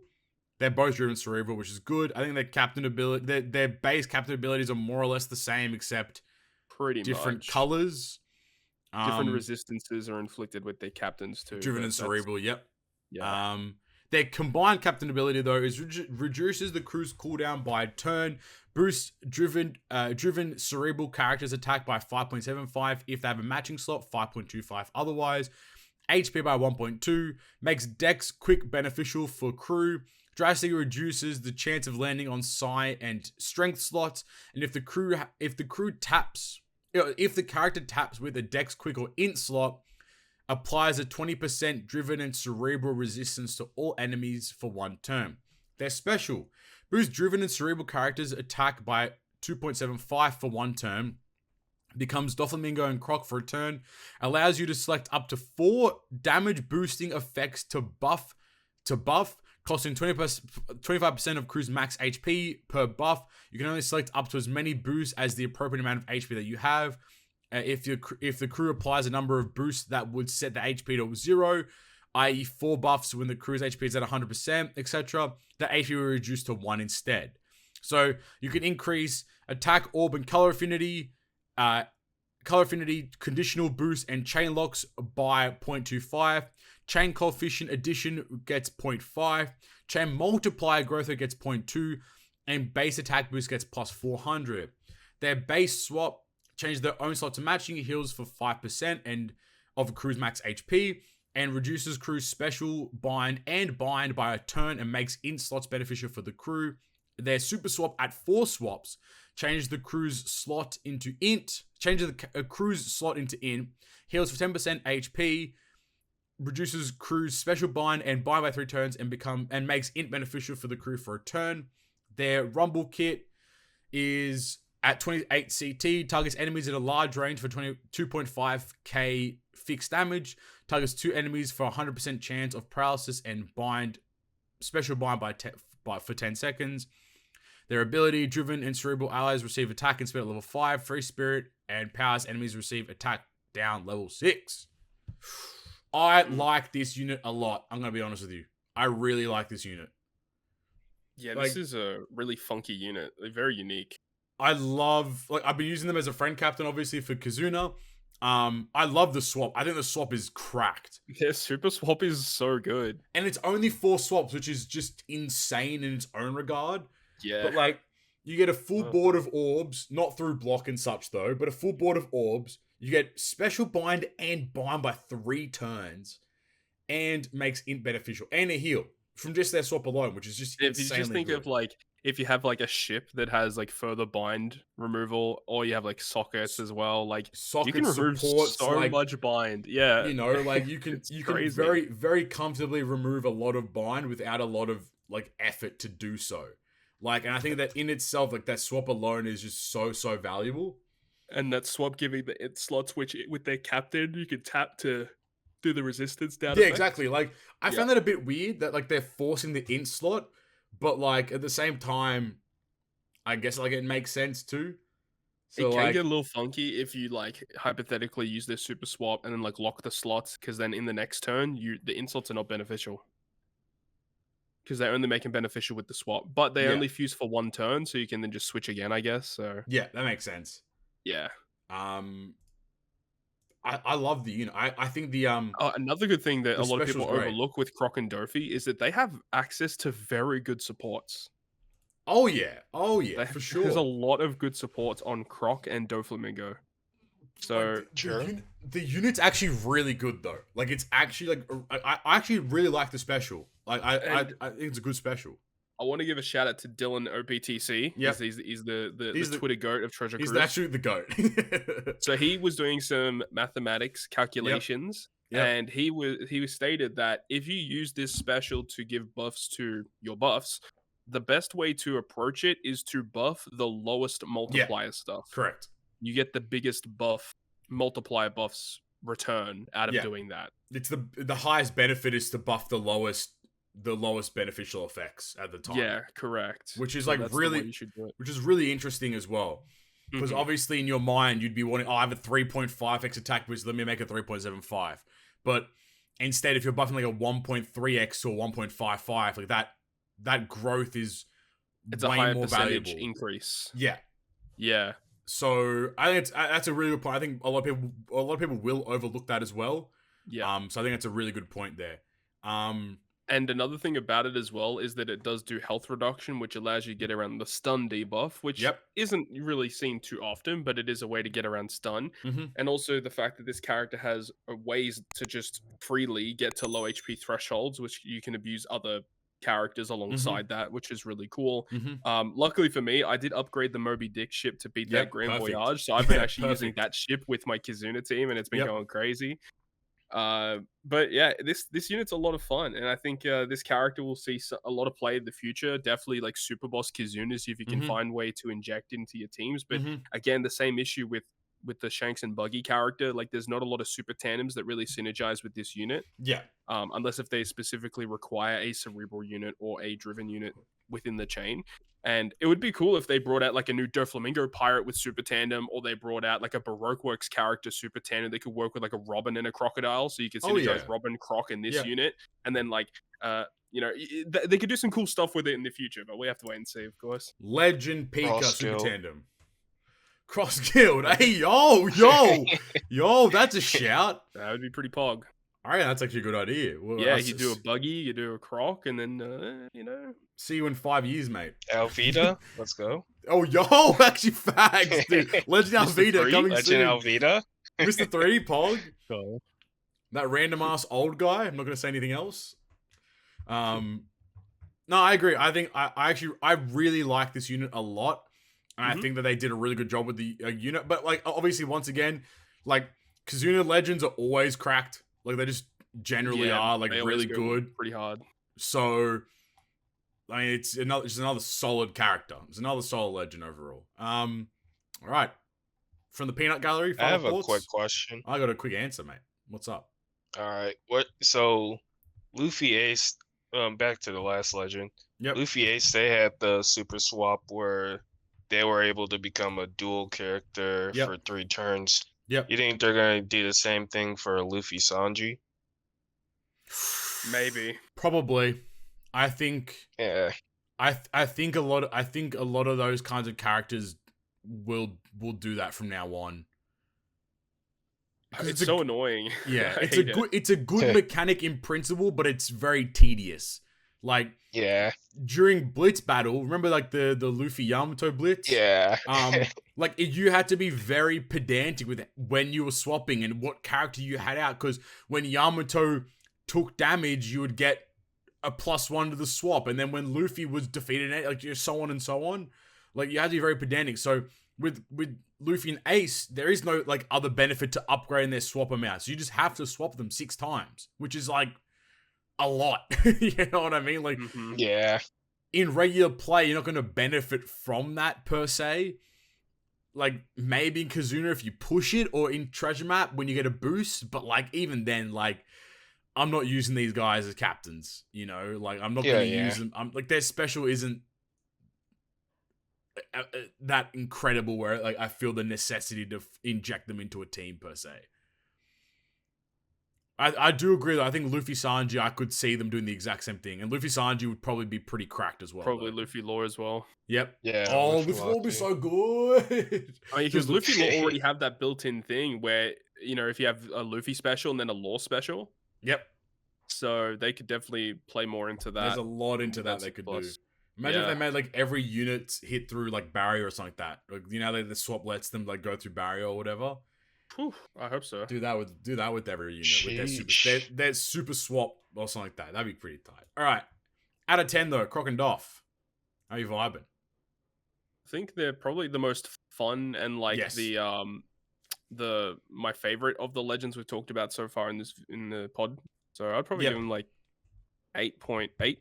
Yeah, I think these guys deserve like the 8.75 mark. They just work. They synergize well with a lot of units. Good classes, good colors. Like, it's just very perfect solid. synergy with the Robin and Koala, which we'll talk about later. Yeah, exactly right. All right, what do the Donnies think? 8.75. 8.5, the actual Afterparty unit. Let's go. Yeah, actually, facts though. It's once again, it's like Sabo Ace, right? It's like Sabo Ace. Exact same shit happened with Sabo Ace. They came and stole the show. These guys, not so much stealing the show. They definitely stole the Afterparty show. That's for sure. Do we want to go straight into Robin, Koala, and Co, or do we want to take a break and chat about the survey? We'll just talk about all the batches, get them out of the way, I guess. All right, cool. All right, so the OPTC ladies are dropping, Pog. Big Bazongi batch came out with the release. What did you say? You said Bazongi's and Magumbo batch or whatever? Yeah, something like that, yeah. So we have the release of Robin and Koala, and then also you have Black Maria and Ulti. Who the fuck asked for Black Maria and Ulti to pull up? But they're here. We just had Robin and Black Maria like related stuff for New Year's. Literally like very, very recently. So like I don't understand why they would even think of that. But nonetheless, here we go. Robin and Koala, another dual unit. We've had a lot of dual units as well, mind you. Like a lot of dual units. Of dual units. So many fucking dual units, man. Robin and Koala are a Dex and Int, Free Spirit, Cerebral. Their base captain abilities are more or less the same.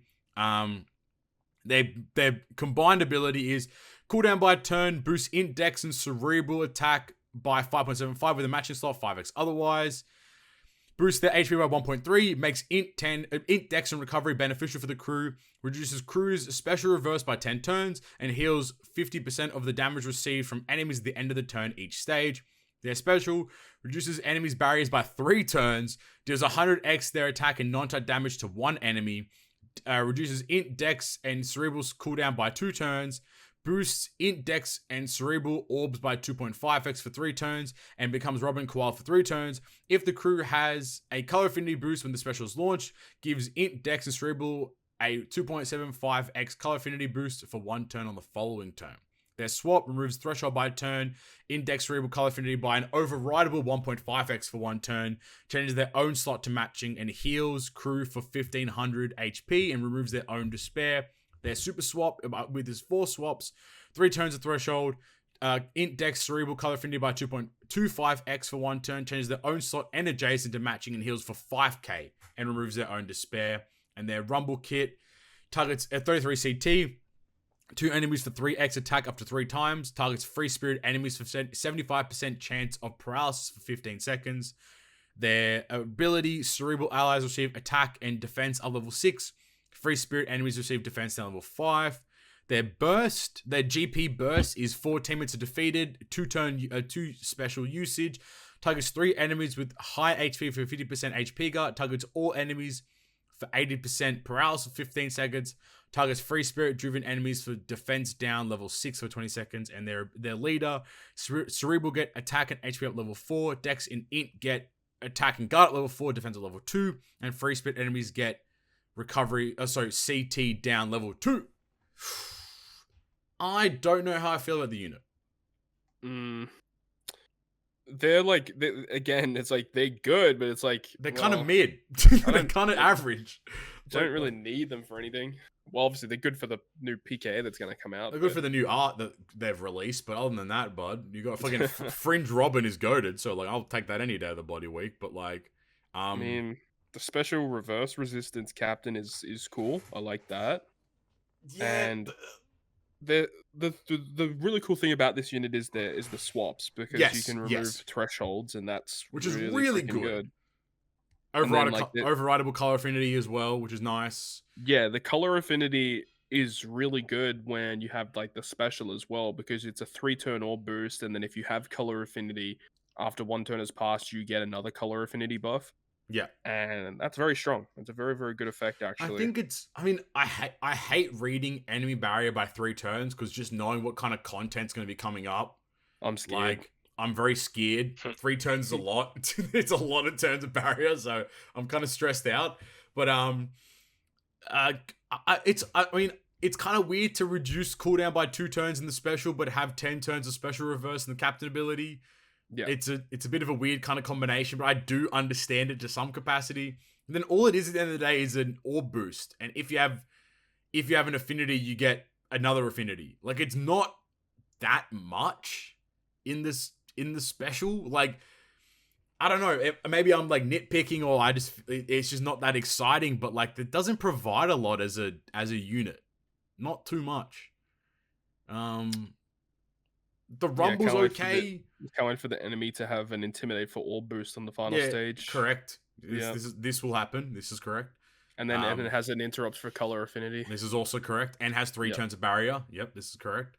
And has 3 turns of threshold. Yep, this is correct. Yep. I don't know. Like, I think I'm a bit like, yeah, this unit did not need to exist. It just didn't. So yeah, it's just whatever. It really is whatever. And like, I'm not even a fan of their Rumble kit, to be honest. I think their Rumble kit's like also pretty average. Like, they inflict 75% chance of paralysis, like legit the worst debuff you can inflict in Rumble. Like, it doesn't even stop specials, and and it's not even a guaranteed paralysis. The damage that they will do will be pretty good, but at least their Rumble ability is good. Like, attack and defense buff, and then also debuffing Free Spirit. It's nice, at least. Like, I feel like they're trying to force, in a sense, Cerebral to be the Free Spirit counter team. Yeah. And I guess we did have support with, like, if you want to start like pairing up Ivankov and this unit and Inazuma, you can kind of build this really like strong Cerebral team, but it's a lot of pieces of the puzzle that like are really tough to get together. So yeah, I don't know how I feel about the unit. I don't think that they're a bad unit per se, but I think they're a very forgettable unit. Yeah, that's a good way of putting it. They are very forgettable. But you know what's going to occur with this unit? It's going to be exactly like Robin and Jinbei, where when they first released, everyone was like, who the fuck is this guy? Don't care, didn't ask. And then after a year, they're like, holy crap, Robin and Jinbei are goated. So I can see this unit kind of following that path. I don't know. The reason why I say it won't be like that is because their special is like literally just like, okay, cooldown reduction, that's obviously very good. Yeah. But then like orb boost and color affinity, which like most other characters can do. So that's a good point. I mean, they removed 3 turns of barrier. Yeah, that's good. But then again, V3 Sakazuki came out, that Rumble Sakazuki, and he removed 3 turns of barrier. He does remove 3 turns of barrier. And look, we never had barrier content, so it doesn't even fucking matter. That's a great point. You're so true, so true.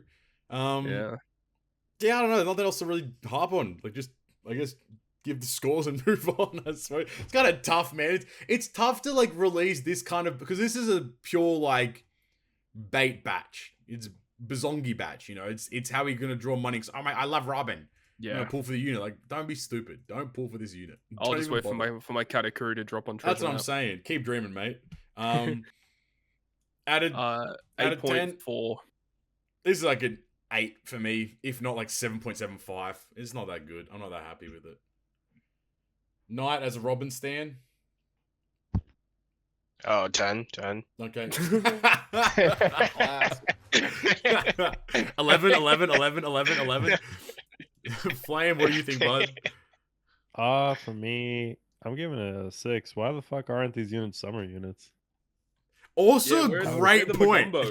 Also, great point. Don't remind me. I've been acting up. What do you mean, don't remind me? That makes no sense. Yeah, if this was like summer, like bikini girl, like artwork, it's best batch in the game. It gets bumped up a few points. Yeah, it's the best. This is the best. I'm gonna pull for. I'm gonna get Rainbow. I'm gonna level them and rank 5 of them. Fucking best legend in the game. Let's go. All right, now from one disappointment to the other.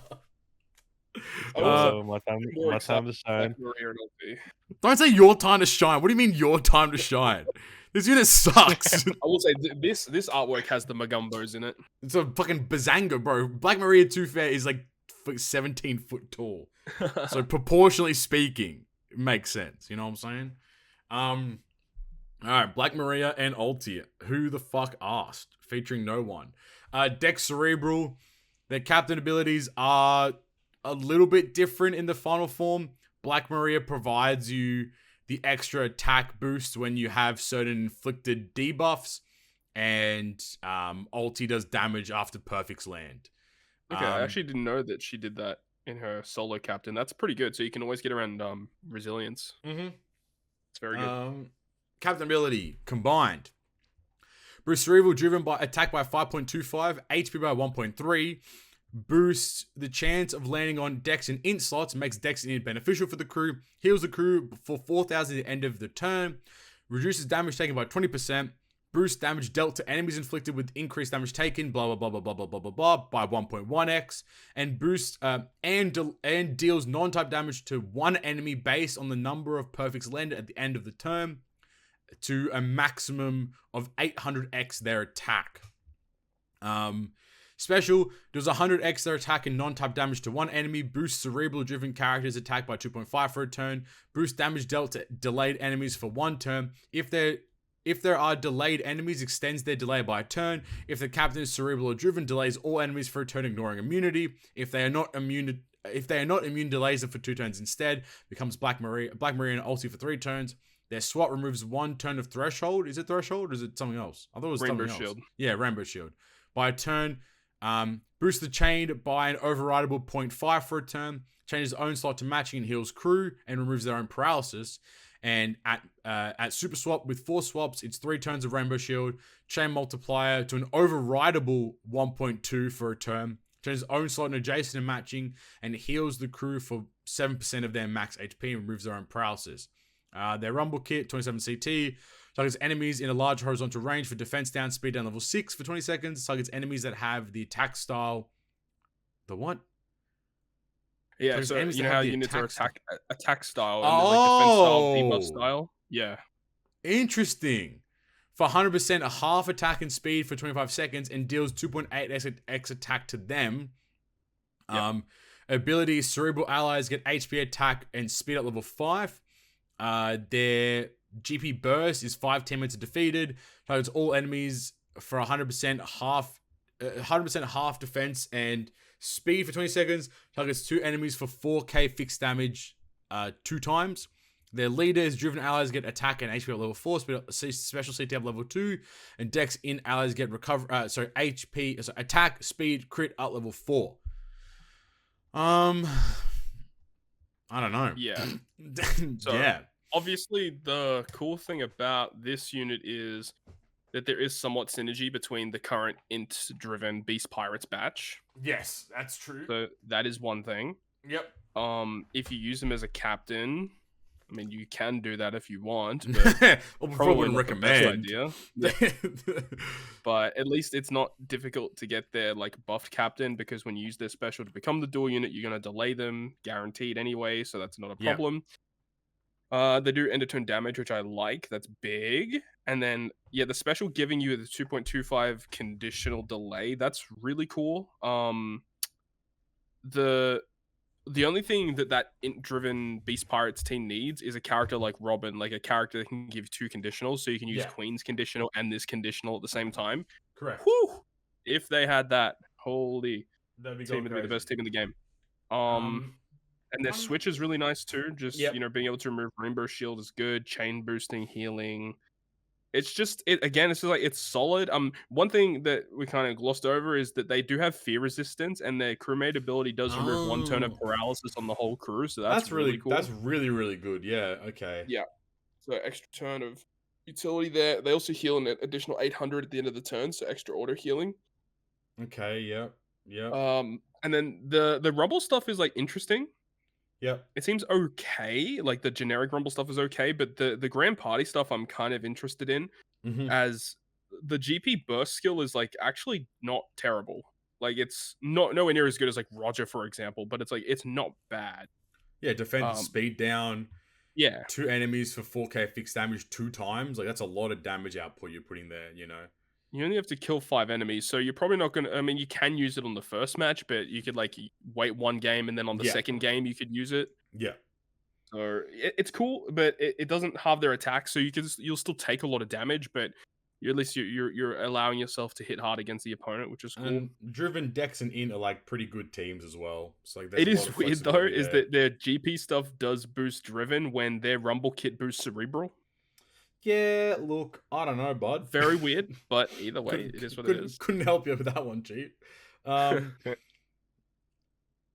think I don't know. Like, I think I think it would be interesting to see like a Cerebral Rumble team that had like Ivankov, Robin, Koala, this unit, Inazuma, like, and a few other like units to kind of round it out. Tandem Shanks, yeah. I think there's a lot of space to like have a really strong team. I think it would be very interesting to see how that would go, though. I mean, the unit again is just solid. Like, it's just a strong unit. I don't think you'd be using them as a captain at any kind of capacity. Probably not. The special's all right though, but I think that the delaying stuff is just like, I don't care. Like, they don't even provide like a delay, a conditional boost. Wait, what? Like, they're in their kit, like for delaying enemies. Do they not provide a delay conditional boost or? Yeah, 2.25. Like, why is it not written here? Oh, well, they do attack boost and a 2.25 conditional. Good dot, man. Silly goose. He says boost damage dealt to delayed enemies for 1 turn. How much, good dot?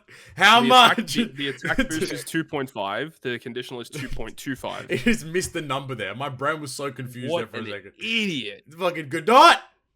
Solaris is safe today. He's safe only for today. But next episode, I'm coming for you again, bud. Yeah, I don't know. Like, whatever. I'm not gonna harp on it too long. It is what it is. Final thoughts, I suppose. Nothing else to say, really. Yeah, nothing else. Yeah, pretty. No summer out of 10. Huh? No summer girls out of 10. Yeah, tough summer girl. Tough. This is the OPTC girls batch, dude. There's no summer girls, man. It's tough. Yeah, unit out of 10, I suppose. So Flame said no summer girls out of 10, but for the rest of the peanut gallery, everyone else? 8.4 like the other unit. Yeah. I think I'm the same score as the other unit. What did I say, like 8? I'm not giving them a 10, so I'll give them a 7. Nice. Okay. Respect that. Respect it. Yeah.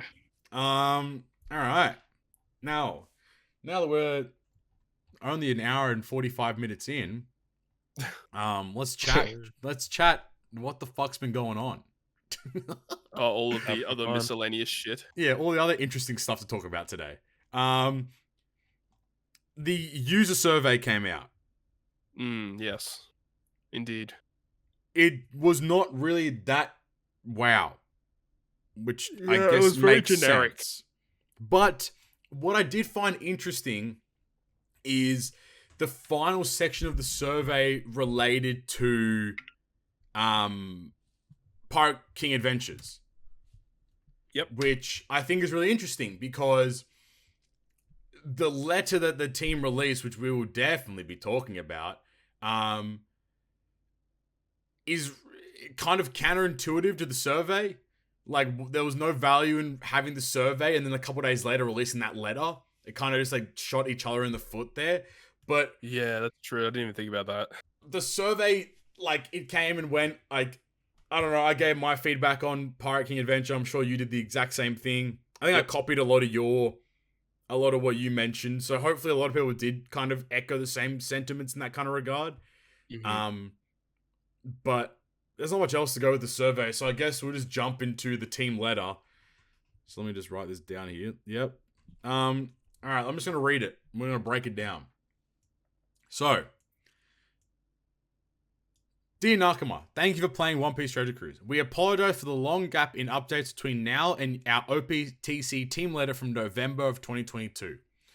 Pirate King Adventures was recently released for the 9th anniversary. Did you get a chance to play it yet? As our team previously mentioned, the need to repeatedly clear the same quest in the exact same way, and there being a lack of ways to obtain past characters are two major issues affecting the game. To tackle these issues, we decided to release PKA. How does this new content address these issues? Let's take a look. Number 1. Requiring repetition of the same quest. In Pirate King Adventure, the player must select the hex most appropriate for their need in any given game situation, be it one with a certain item they want, a certain buff, and so on. This should give your gaming experience some variety. We hope players will enjoy this new content as it replaces the repetitive, grindy events held at the beginning of the month. Number 2. Limited availability of previously released characters. In Pirate King Adventure, you can use tickets you've obtained and exchange them for past characters. This is a new opportunity to obtain characters that previously had limited means of being recruited, and numerous past characters are available. We plan to add even more characters from here on out, so keep an eye out for them. We're planning on even more updates to keep improving your OPTC experience. We'll be sure to share any update details as they become available, so look forward to more OPTC Team. A few things I want to mention that I forgot about. They reference Yoshi in the survey, which I found very interesting. They're like, oh, what didn't you like about the release of the information or whatever? And then one of the options was Yoshi didn't appear in the video. So that was interesting. Secondly, I want to bring up a point that Broken Famous brought up, is that it is pretty evident now that Yoshi is no longer at the helm of the game. Whether that's true or not, I have no idea. But it's pretty evident at this point that what's occurring is there is like a skeleton essentially that is just controlling the bare minimum content that's releasing at the moment, and is essentially just existing to just do the bare minimum, do the needful, get out content, make money, great success. So like in this survey this letter to some capacity kind of confirms that, at least in my eyes as well. But I guess, what are your guys' thoughts on this letter? Like, how do you guys feel about it in the long run? So, yeah, for those who missed it or forgot about it or didn't know, there was a letter given out to the community. I think it was in November of last year. Yep. And it was basically to discuss what was kind of responded to in this letter. It's just talking about how, oh, yeah, we understand, that, certain... like the turtle farming event is obviously not fun, and just past characters are not available and stuff like that, and that was kind of like what they harped on about. They also did touch upon on GARP challenges also in the letter last year. But then this letter that they released a couple days ago was to respond to that letter saying, hey, look guys, look at what we've done. Pirate King Adventures responds to everything. It fixes everything in the game. How good is it, guys? Yay, we can now move on. And it just feels weird because while PKA, I like some aspects of it, it is not a perfect fix for the issues at hand. So it just feels a little out of touch. They definitely shouldn't have output that letter at all. They just should have left it as it is. They didn't need to output that letter saying how good are we doing, blah blah blah. There's a lot of fundamental problems with that letter as well. Which is a lot. They should have done the letter first and then allow us to give feedback on the user survey. Yes. Probably would have. I think also this letter should have come out a couple of days after PKA release, not a month and a half later. I do agree with that too. Yeah. Like we've had the mode for a long enough time where saying, oh, Pirate King Adventure recently released, did you get a chance to play it? We're already done the first season. Don't say did you get a chance. Like the thing that annoys me, and I'm just gonna fucking ramble here because that's what I do.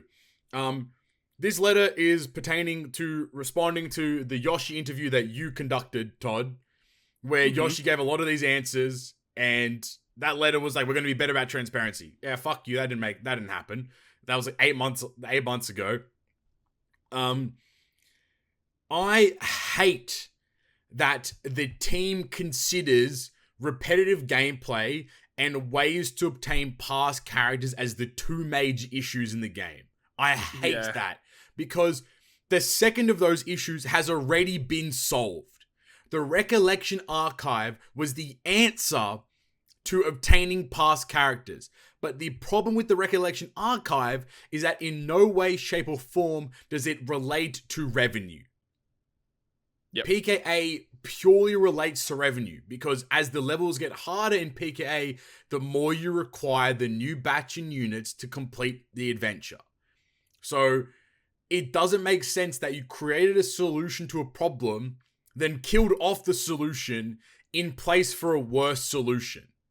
It makes no sense in that capacity. On top of that, I mean, I recorded a video. I'm going to give myself a shout out. I recorded a video talking about this letter, so I don't want to like drag into that too long.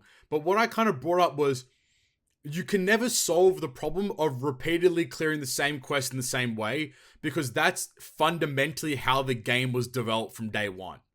True. The fundamentals of the game is clearing the same quest in the same way. How do you level up? How do you max out a character? Okay, well, we need copies of the character for special level. Okay, so we need to farm the character.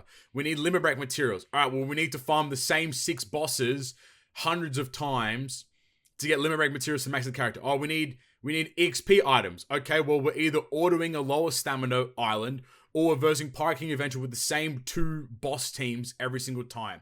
Oh, we need support medals, for example. Okay, well, we need to go play Kizuna. Kizuna will require 1 team or 3 unique teams or 6 unique teams to take on 6 different bosses where you're repeating the same thing every single time. So what they've said here is just wrong. It's incorrect, because no matter how you look at it, you are versing the same quest in the same way. I guess if you want to argue, PKA gives you some degree of autonomy because you get to select the path you go down. But at the end of the day, you're still versing the same boss in the exact same way. But you're limited on how much you can actually verse the boss. So it's backwards in any degree. On top of that, the fact that they're advertising PKA as a way to acquire past characters is absolutely delusional. Like, I acquired 279 adventure tickets. 1 invasion, I don't know, Night and Flame, have you guys seen how much the units cost in PKA? Yeah, I've seen them. Flame, haven't you? No, I haven't seen enough. How much do you think Invasion GARP costs in tickets? Keep in mind, I acquired 279 adventure tickets in 1 season. I got all the Trauma missions, I got all the other missions, and I played 3 times a day every day. 1 copy? 1 copy of GARP. Yeah. 100 tickets. Oh, Jesus Christ. Okay, you've blown out the water. But 40 tickets for 1 copy. But in that capacity, that's just ridiculous, right? If I'm earning 279 tickets and you're giving us 3 Super Cola per season, each cola costs 50 tickets. I've already spent 150 tickets on Super Cola, so I have 129 tickets remaining. I couldn't even max out half of GARP.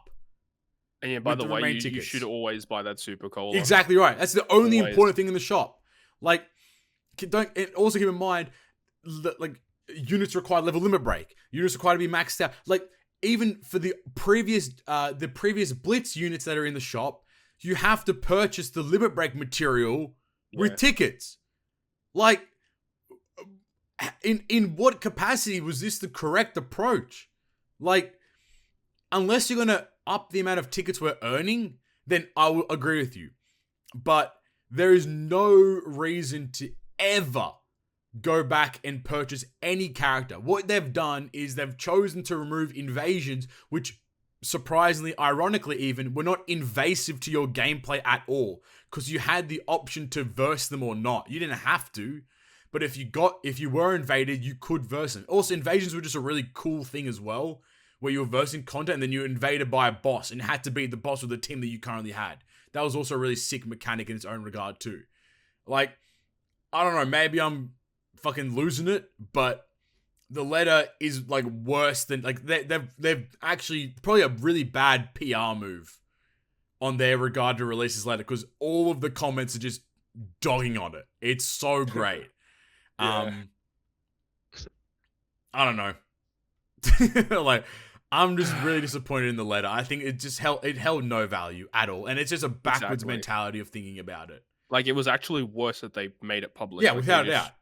Yeah, they should have shut up, not said anything, had the user survey, and like the user survey was the way for us to vent what our opinions were about it. And the fact that they posted that, and then everyone posted a lot of negative stuff on that tweet, and I'm sure it doesn't look good, but...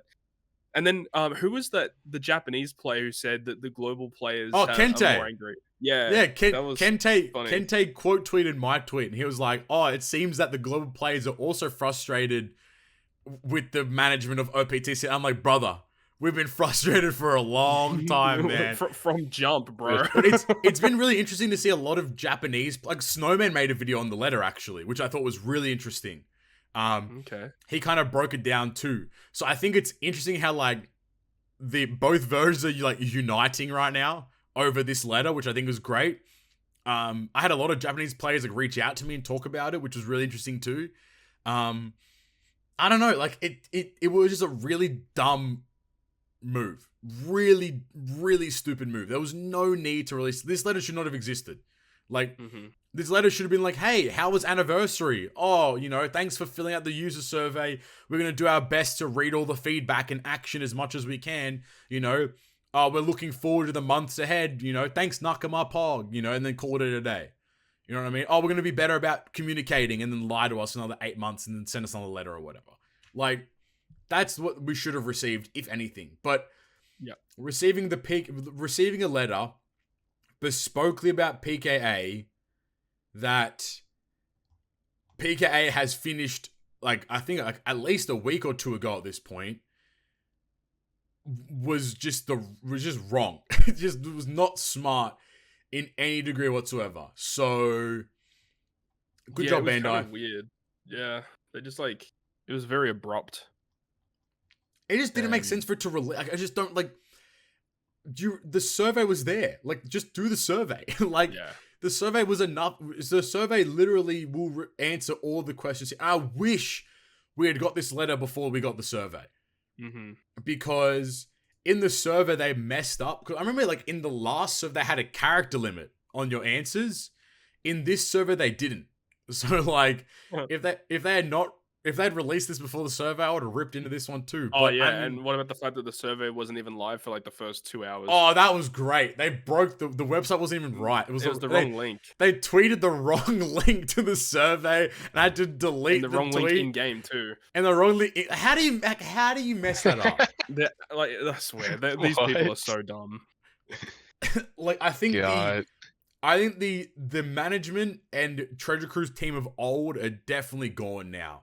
Like, we know, obviously, the community management team has shifted completely. But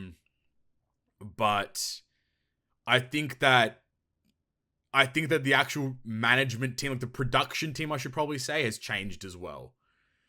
And I think that they look at Treasure Cruise as a cash cow because the IP is so popular that they can just keep milking money out of it. And I think that money generally comes from the Japanese player base as opposed to the global player base. 100%.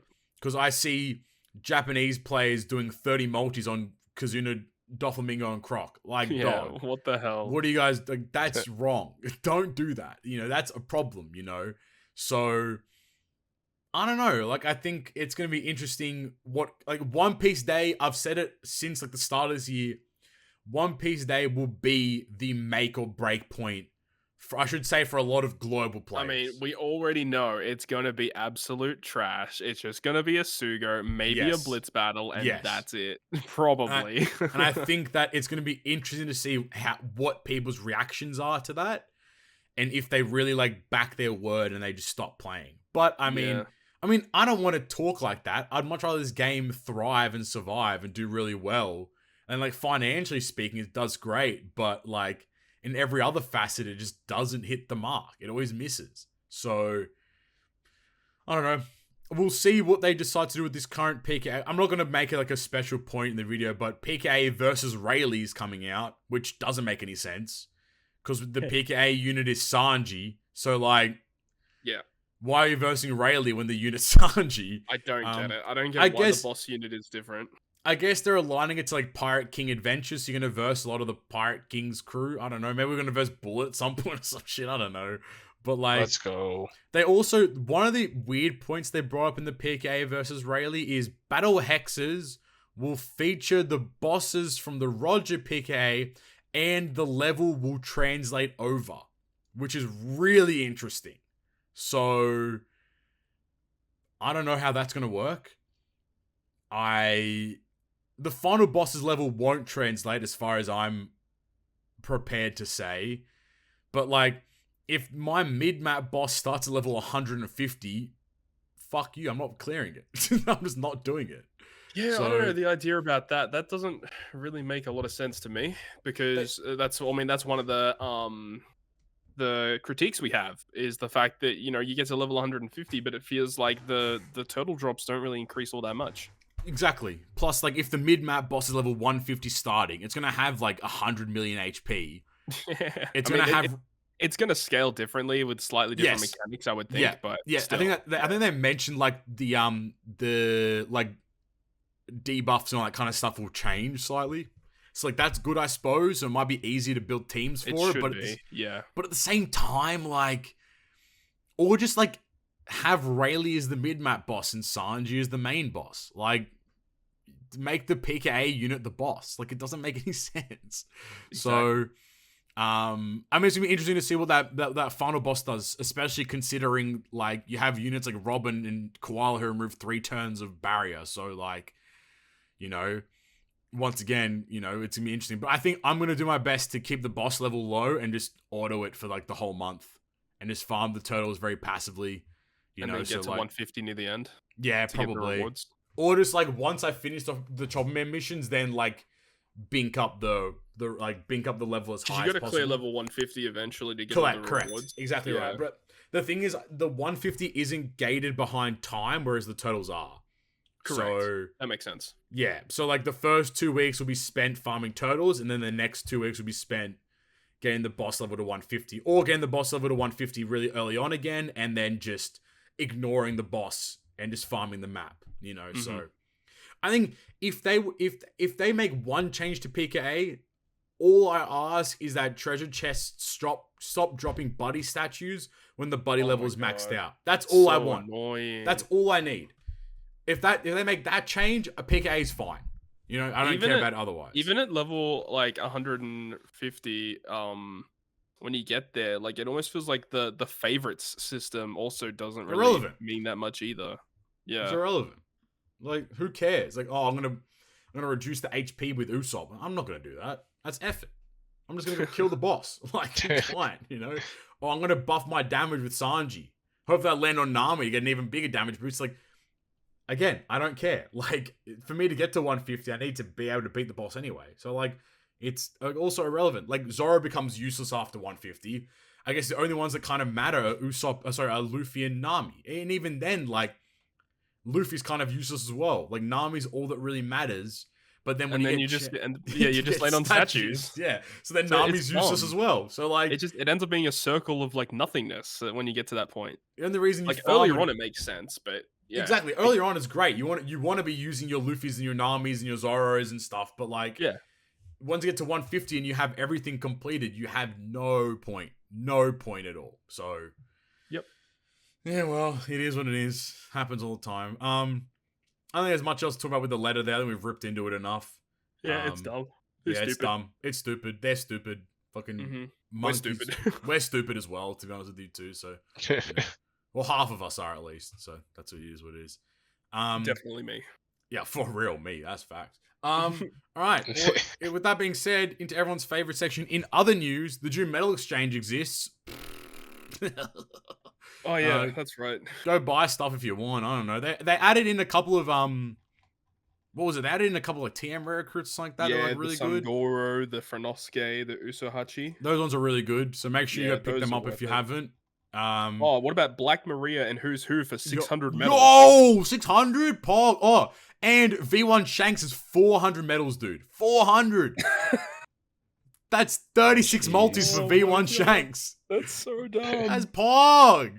They added in a bunch of special characters. Well, actually, interestingly enough, V1 Big Mom is 150 medals, and you can buy 3 of her. So if you haven't got her max, if you haven't got her max, don't buy them.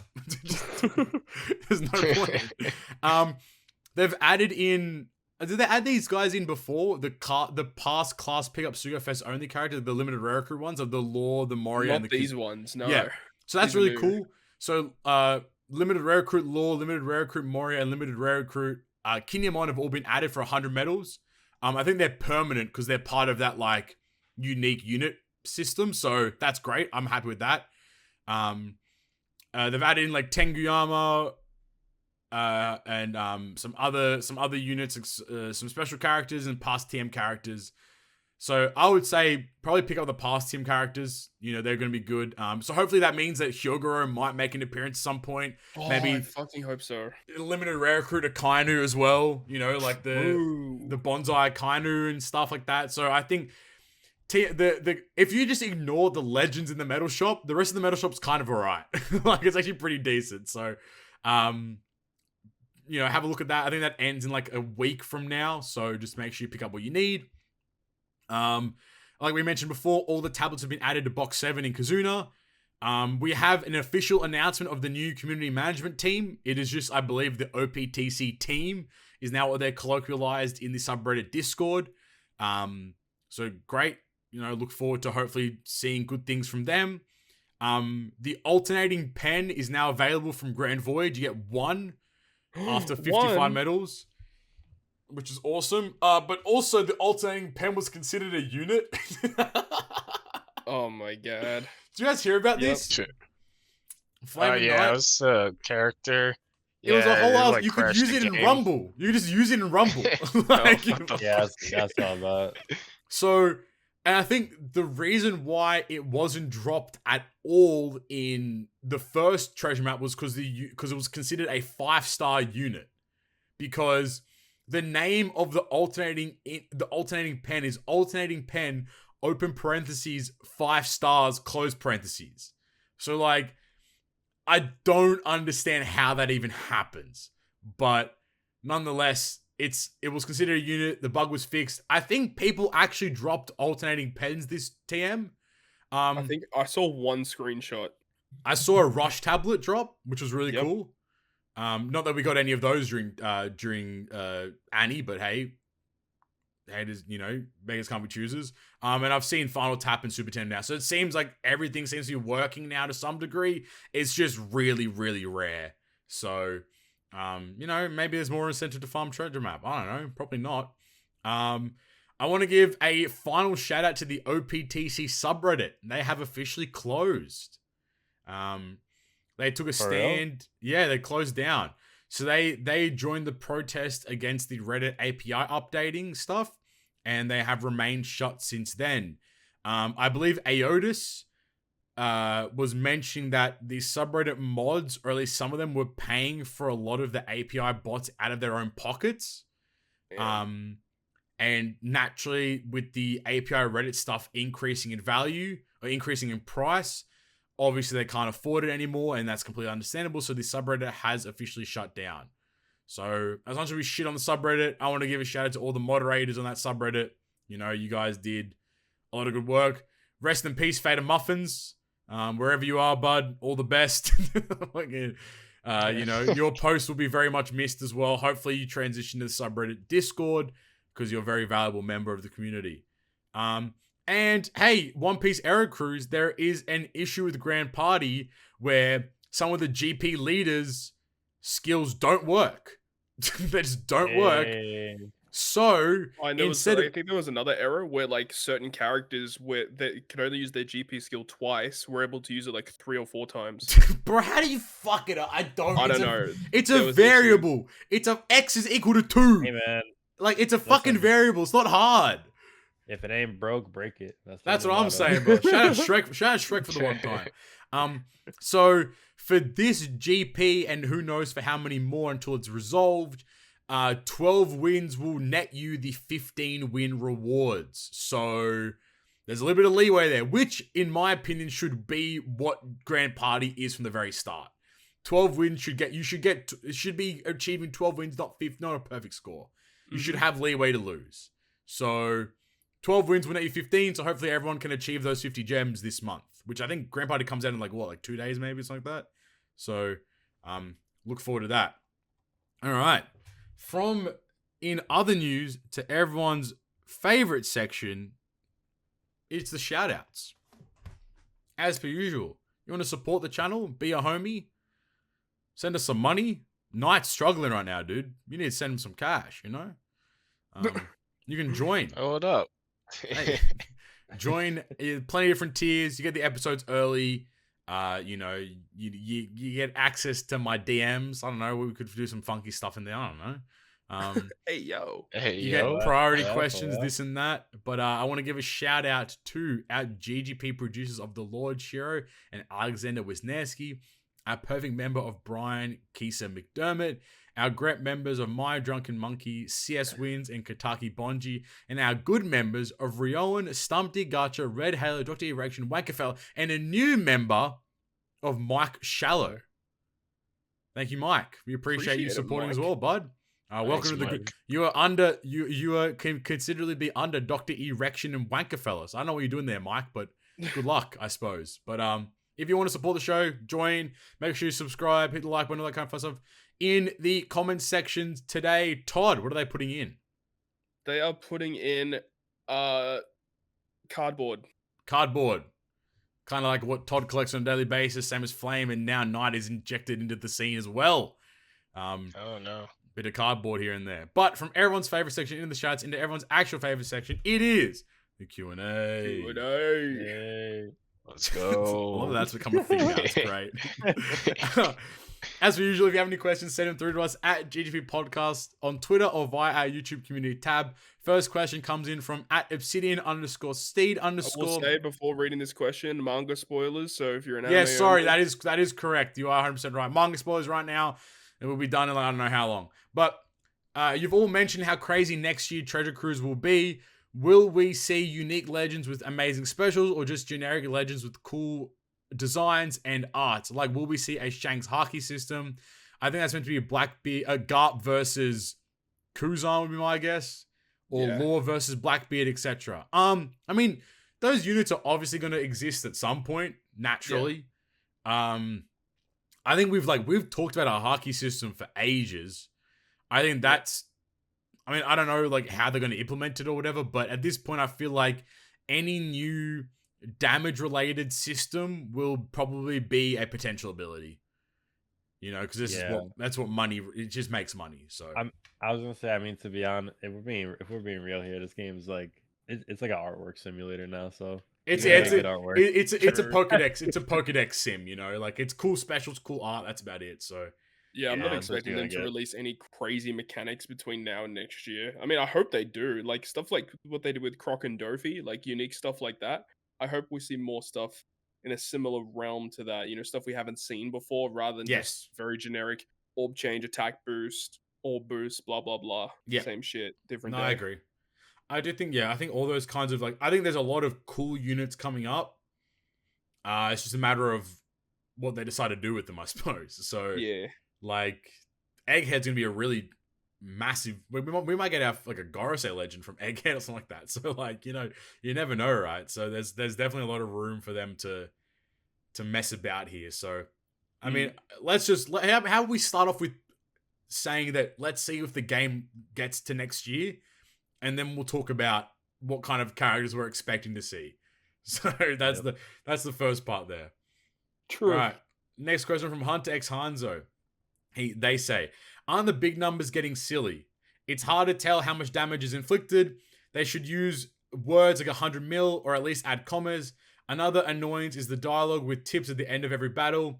What are the nits like? What are the nits like these that bother you? So what are your pet peeves in Treasure Cruise? The favoriting system sucks ass. Yeah, that's facts. I would love a system where we can swiftly go between like a computer emulator and mobile device, like most other games. But I think it's mainly due to the ecosystem that the game is built off of, and they can't implement it now. Spaghetti code. Yeah, that's it. The spaghetti code. I agree with what he's saying about the commas when you do damage. That would be a huge change. The way that I noticed it is that your first big number is 100 million. So in Japanese, oku, I think is the largest denomination of a number. So if you say like ichioku, it means 100 million. So I think that's why they like start the counting at 100 mil. So that's kind of a good rule of thumb. It's like if you have a big number, it's 100 mil, and then everyone after that is like obviously plus a 0 to the end of the number or whatever it is. I do agree though, like commas would just make sense. I don't know why they don't exist, but I mean, I actually take that question into like a different realm of like, are the big numbers getting silly? And I agree.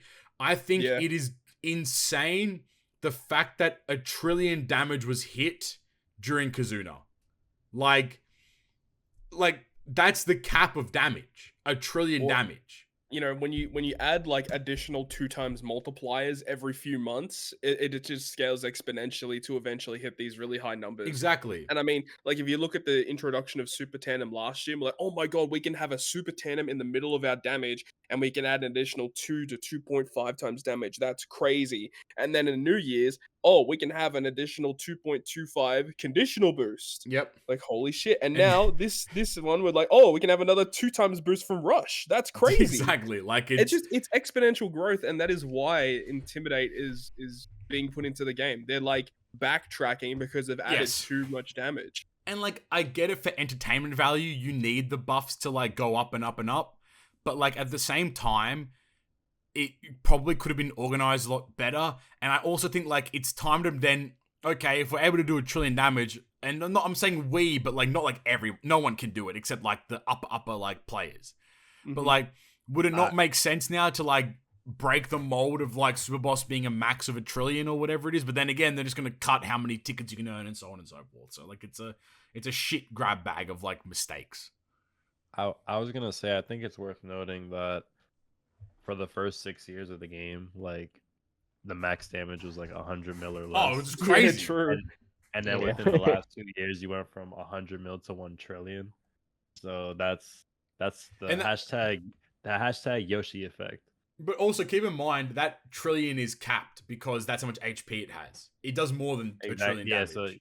So like that's kind of crazy. Which is insane, right? It does more than 1 trillion damage. So like it's kind of bonkers in its own regard. So I don't know. I also don't want them to increase HP thresholds because then you get less tickets. So 6 of one, half a dozen of the other, I suppose. All right. Any other nitpicks for TC? Yeah, I was gonna say I think that this is still a thing. I still hate how you're limited to the amount of like units you can sell. Like when you're like 20. Yeah. It's still 20, right? Yeah. That's a pain in the ass, especially like when you do like 30 multis and like you gotta like get rid of all the units. You got 30 multis, you get fuck all. You're fucking sitting there crying in bed 3 hours later, still feeding units and selling them and shit. It's annoying how every like action you do in the game requires a connecting screen to pop up. It's so stupid. Why does it need to keep pinging the server every 2 seconds? Like you don't need to do that. My biggest pet peeve is that only lobsters and like are able to be fed 999 or whatever it is at a time. Whereas he-made turtles, you can only feed 50 of them at a time. Why? Like it doesn't make any weird. It doesn't make any sense. So they should just make it a system where like you just press it and it puts whatever and make the unit max. That's it. Ruth, that needs to be a thing. That's how a lot of other games are. You just press it and it puts whatever you need. Yeah, it optimizes the EXP feed. Yeah, but that would require like actual programming. And I mean, I don't know if you guys have. I don't know if you guys have seen Treasure Cruise in the last 6 months. This is a 9-year game. They could do it. No, but like I don't know if you've seen the last 6 months of Treasure Cruise, bud. But we believe in you. You can do it. I think every 3 days is an error. Yeah, like it's just, bro. They put the wrong amount of XP on a unit to max them out. How do you fuck it up? You've made over almost 4,000 units. 4,000 units. How do you ruin? How do you make that mistake? This one free-to-play Kaido has caused so many issues. They forgot the EXP needed to max. They left out his limit break expansion. Like, oh my god. Like how do you fuck that up? Like this game has existed for 9 years. You know how much XP shit requires. They probably just like copy and pasted like from some other unit. Bro, the problem was they had a 5-hour maintenance to resolve it, and what we got was 3 gems and like 2 lobsters. Just give us the 3 gems and 2 lobsters and move on. Like who cares? Like come on. What a fucking stupid ass game. Like, how do you fuck that up? You've released like hundreds, if not thousands of units that have the exact same amount of HP. You could have copied and pasted anywhere else. You could have grabbed them from anywhere else. The new OPTC team kicked it off with a bang. Fuck, bro, they've kicked themselves in the arse. Jesus Christ. The new Trojan Cruise team, whoever's in charge now, fucking sucks. They're so shit at their job. Like, they're so bad at their job. Anyway, next question. OSD Yonko, they ask, thanks for all the great content. I had a funny / silly legend idea. Legend Zoro with the captain ability. During a quest, Zoro can jump randomly to different stages in the quest. For example, he can go from stage 1 to 3, 3 to 2, 2 to 5. This would be hilarious since he keeps getting lost in the anime and we saw it implemented in other One Piece games. Maybe they could do it as an April Fool's Day legend. I mean, I wish they could do anything as an April Fool's Day fucking legend, but like, here we go. That would require programming. Come on, we can't. So, we can't use that as the excuse now. We can't. That would require people pressing buttons. Yeah, that would require like not copy paste, you know, so like and change value. If you put him in the rainbow gem shop, then yeah, they'll program it easily. Yeah, no, I mean that's pretty cool. Maybe like a mission. I don't know, like as a unit, like that would be kind of weird. You have to bring. It'd be cool to like a mission. Like, bring 6 Zoros in a team or whatever. You're allowed to, and then like you can just you just jump between the so it says stage 1, but then you go to stage 3, then go to stage 2, then go to stage whatever it is. That would be a cool idea. All right, penultimate question from @Wankerfella. He asks, hey fellas, yep, I am a dad and dad jokes are a hoot. I'm sure my boy Cody can tell you he loves them dad jokes now too. On that note, what is the red-haired pirate's favorite movie? The Shanks Redemption. I mean, that is a good movie. That's good. Yeah. That's probably the best joke so far. There we go. My OPTC no. My OPTC question, since it's all but nearly confirmed that guy is coming out soon, possibly One Piece Day, what are your predictions on how they build this character, his captain ability, special, rumble, final tap, super tandem, brotch, etc. I think that there's a high potential it's a revive mechanic. I think that it might be a 6 to 6+ thing as well. I could personally see this unit having super tandem and rush in the same unit. Those would be my little things, I suppose, though. What's the chance? What's the chance the character doesn't come out on One Piece Day? It won't. I feel like there is a possibility, but I feel like it's higher chance than not that it will. I think it's going to come out on July 29th, the week after. Okay. I think. I feel like it has to like for whatever reason. I don't know what it is, but like not even just One Piece Treasure Cruise in general. Like they're just hyping it up like so much. Like there's literally like a fucking blimp of it. They're having it for like the card game. Obviously the anime episode's probably going to come out around then. So for whatever the reason is, and I also think that they said like there's some like news like that they're expecting to drop or something. So that's interesting. But yeah, I mean it'd be a pretty big L to not drop him, to be honest. But also keep in mind, Treasure Cruise is nowhere to be seen on the One Piece Day live stream and celebration. It's only Bounty Rush. Bro, and Odyssey. I forgot when it was. I don't know if it was last year or if it was like 2 years ago. But on the stream when they were showing the characters, I remember like all the games, like they were showing all of their characters and whatnot. And then Treasure Cruise came up and they were showing like their characters in silhouettes and whatnot. And everybody like the people that didn't play One Piece Treasure Cruise, they were like, "What the fuck?" They were like, "Like why are they showing?" Yeah, that was so weird. Yeah, that's right. Like, hey, yo, was a fucking silhouette, bug. So I don't know. Like, One Piece Day would be the coolest time to release it, but I don't know what's going to happen actually now. That's the thing, right? If they don't do it on One Piece Day, what is One Piece Day then? because there always has to be a Sugo on it. Kaido versus Luffy. 6+1 Law. Let's go. Yes. Yes. I mean, to be fair, last time we got fucking Summer, Zoro, and Sanji. Yeah, that was garbage. Dude. What a terrible. Hey, at least we got a raid. We got a raid for that. Yo, we did get a Clash Jimbo. And he's actually pretty good. He's kind of goated too. And that was the last raid. I think it has been for a while. You're lying. No, I think the last raid technically it's like the April Fool's Day one because that got turned into a raid after April Fool's Day, but that's the last real raid in my eyes. The IMO.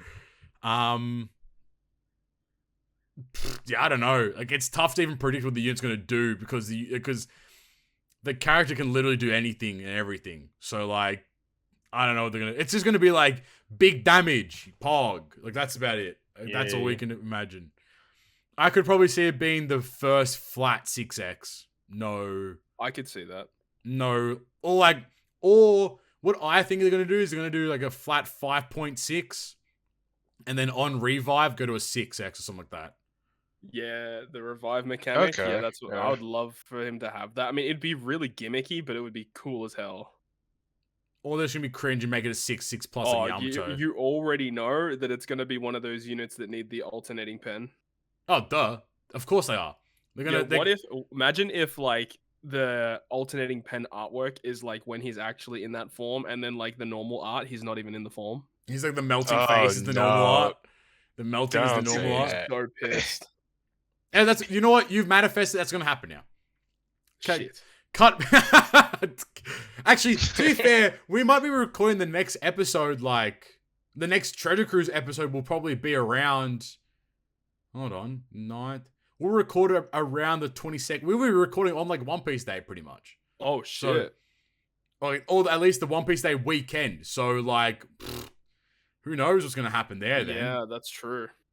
So you know we'll look forward to that. But I We don't will know. see. It's tough to predict this unit. So I mean, heck, it's tough to even predict when/if it's gonna come out. So like, I don't know. All right. Final question, as per usual, from CS Wins 8214, aka Cody, aka he's a dad. Hey gents, as always, thank you for the work that you do. Here are a couple questions between changing diapers and catching Z's. Who amongst y'all are for and against pineapple on pizza? Personally, I'm for it. I think Todd despises it. If I'm heavily against. Yeah, I'm for it. Nasty. I'm for I'm for it. Let's go. Nah, Fuck y'all. Y'all nasty. That's L. That's Pog. How about olives in general? Love them or hate them? Personally, they aren't for me. I love olives. I fucking adore olives. Olives are Olives fire. are good. L. Oh, Todd's 2 L's for Todd. Yikes. Oh no. What about pickles? I quite enjoy sliced pickles on things like burgers, salads, etc. I don't like pickles. L. Pickles Todd! are goated. Yeah, What? this is an AO, but pickles are goated, bro. I used to drink the pickle juice back. Hey in the day. yo! Yeah, no, you did not. That shit is fire. No, there's Slurping, boy. What do you get from drinking the pickle? Like why? Like why? Bro, that shit is good as fuck. I mean, there actually are like some good things for it, but yeah, I think it's good that's for you another too, day. low-key. Bro, because it's just fermented. Just go drink fucking kombucha, bro. Like, it's the same thing. nah, Hey, bro, fucking not, butcher. hey, listen, not too much on the pickles, bro. Nah, man, I don't like pickles. I don't know why. I just can't stand them. Not for me. Much love as always, fellas. Maybe a bit before I'm able to hammer you all with more hard-hitting questions. The sleep deprivation is real. Your boy Cody in Canada. Shout out Codis. Thanks, Code. When is your child trying a peanut butter burger? That's my first question. True. It has to be like the I want to be first. there. That bro, when that happens, I'm pulling up. I'm GGP going to Canada. FaceTime. No, I'm going to Canada. We're all going to go to Canada. It's a team trip. It's the team plan. Team building exercise. We're going to go to Canada and watch Cody's baby eat a peanut butter burger. This is what's going to happen. It's just I'm very decided. Let's go. That's what you guys can do by joining the channel. You can send us to Canada all together. It's a crew. Hey, I don't know, man. If we make some coin, I might be able to start splashing the cash. That's kind of goaded. That's it. I think that's another ep in the books. That was a long boy. Pause on that one, kind of like the pickles at night and Flame be consuming. Yeah. But as per usual, if you enjoyed today's episode, make sure you go down there, hit the like button, hit the subscribe button. If you want to support us financially, hit the join button. And in the comments section, make sure you type cardboard if you made it this far as well. We're close to 2,600 subscribers, so make sure you keep smashing the sub button. We do greatly appreciate it. If you enjoyed us and want to know more, you can head to our Linktree link, that is linktr.ee/Perfect. You can find all of our socials, being Twitter at GGP Podcast. You can find us on anchor.fm/Perfect, where you can find us on a bunch of different audio platforms. The main ones being Spotify, Apple Podcasts, and Google Podcasts as well. If you enjoy us as hosts, as individuals, make sure you keep scrolling down there. You can find all of our social media links: Toadski, Flamevius, Nightmare, JP, and myself, Captain Poppy. Make sure you go like, sub, do all that kind of fun stuff. Knight uploaded a video recently, so you go pog out of control on that one real quick. Flame, I don't know, he might upload a video at some point. Who knows? Just make sure you subscribe, so just in case, right? Todd does videos from time to time, so actually, you know what? Go sub to Todd's TCG channel while you're at it too. Lots of content, good content going on there. But with that being said, I've been Captain Poppy, Flame, Knight, and Todd. Thank you guys for listening to the episode. Talk to you guys next time. Peace. Goodbye. Bye.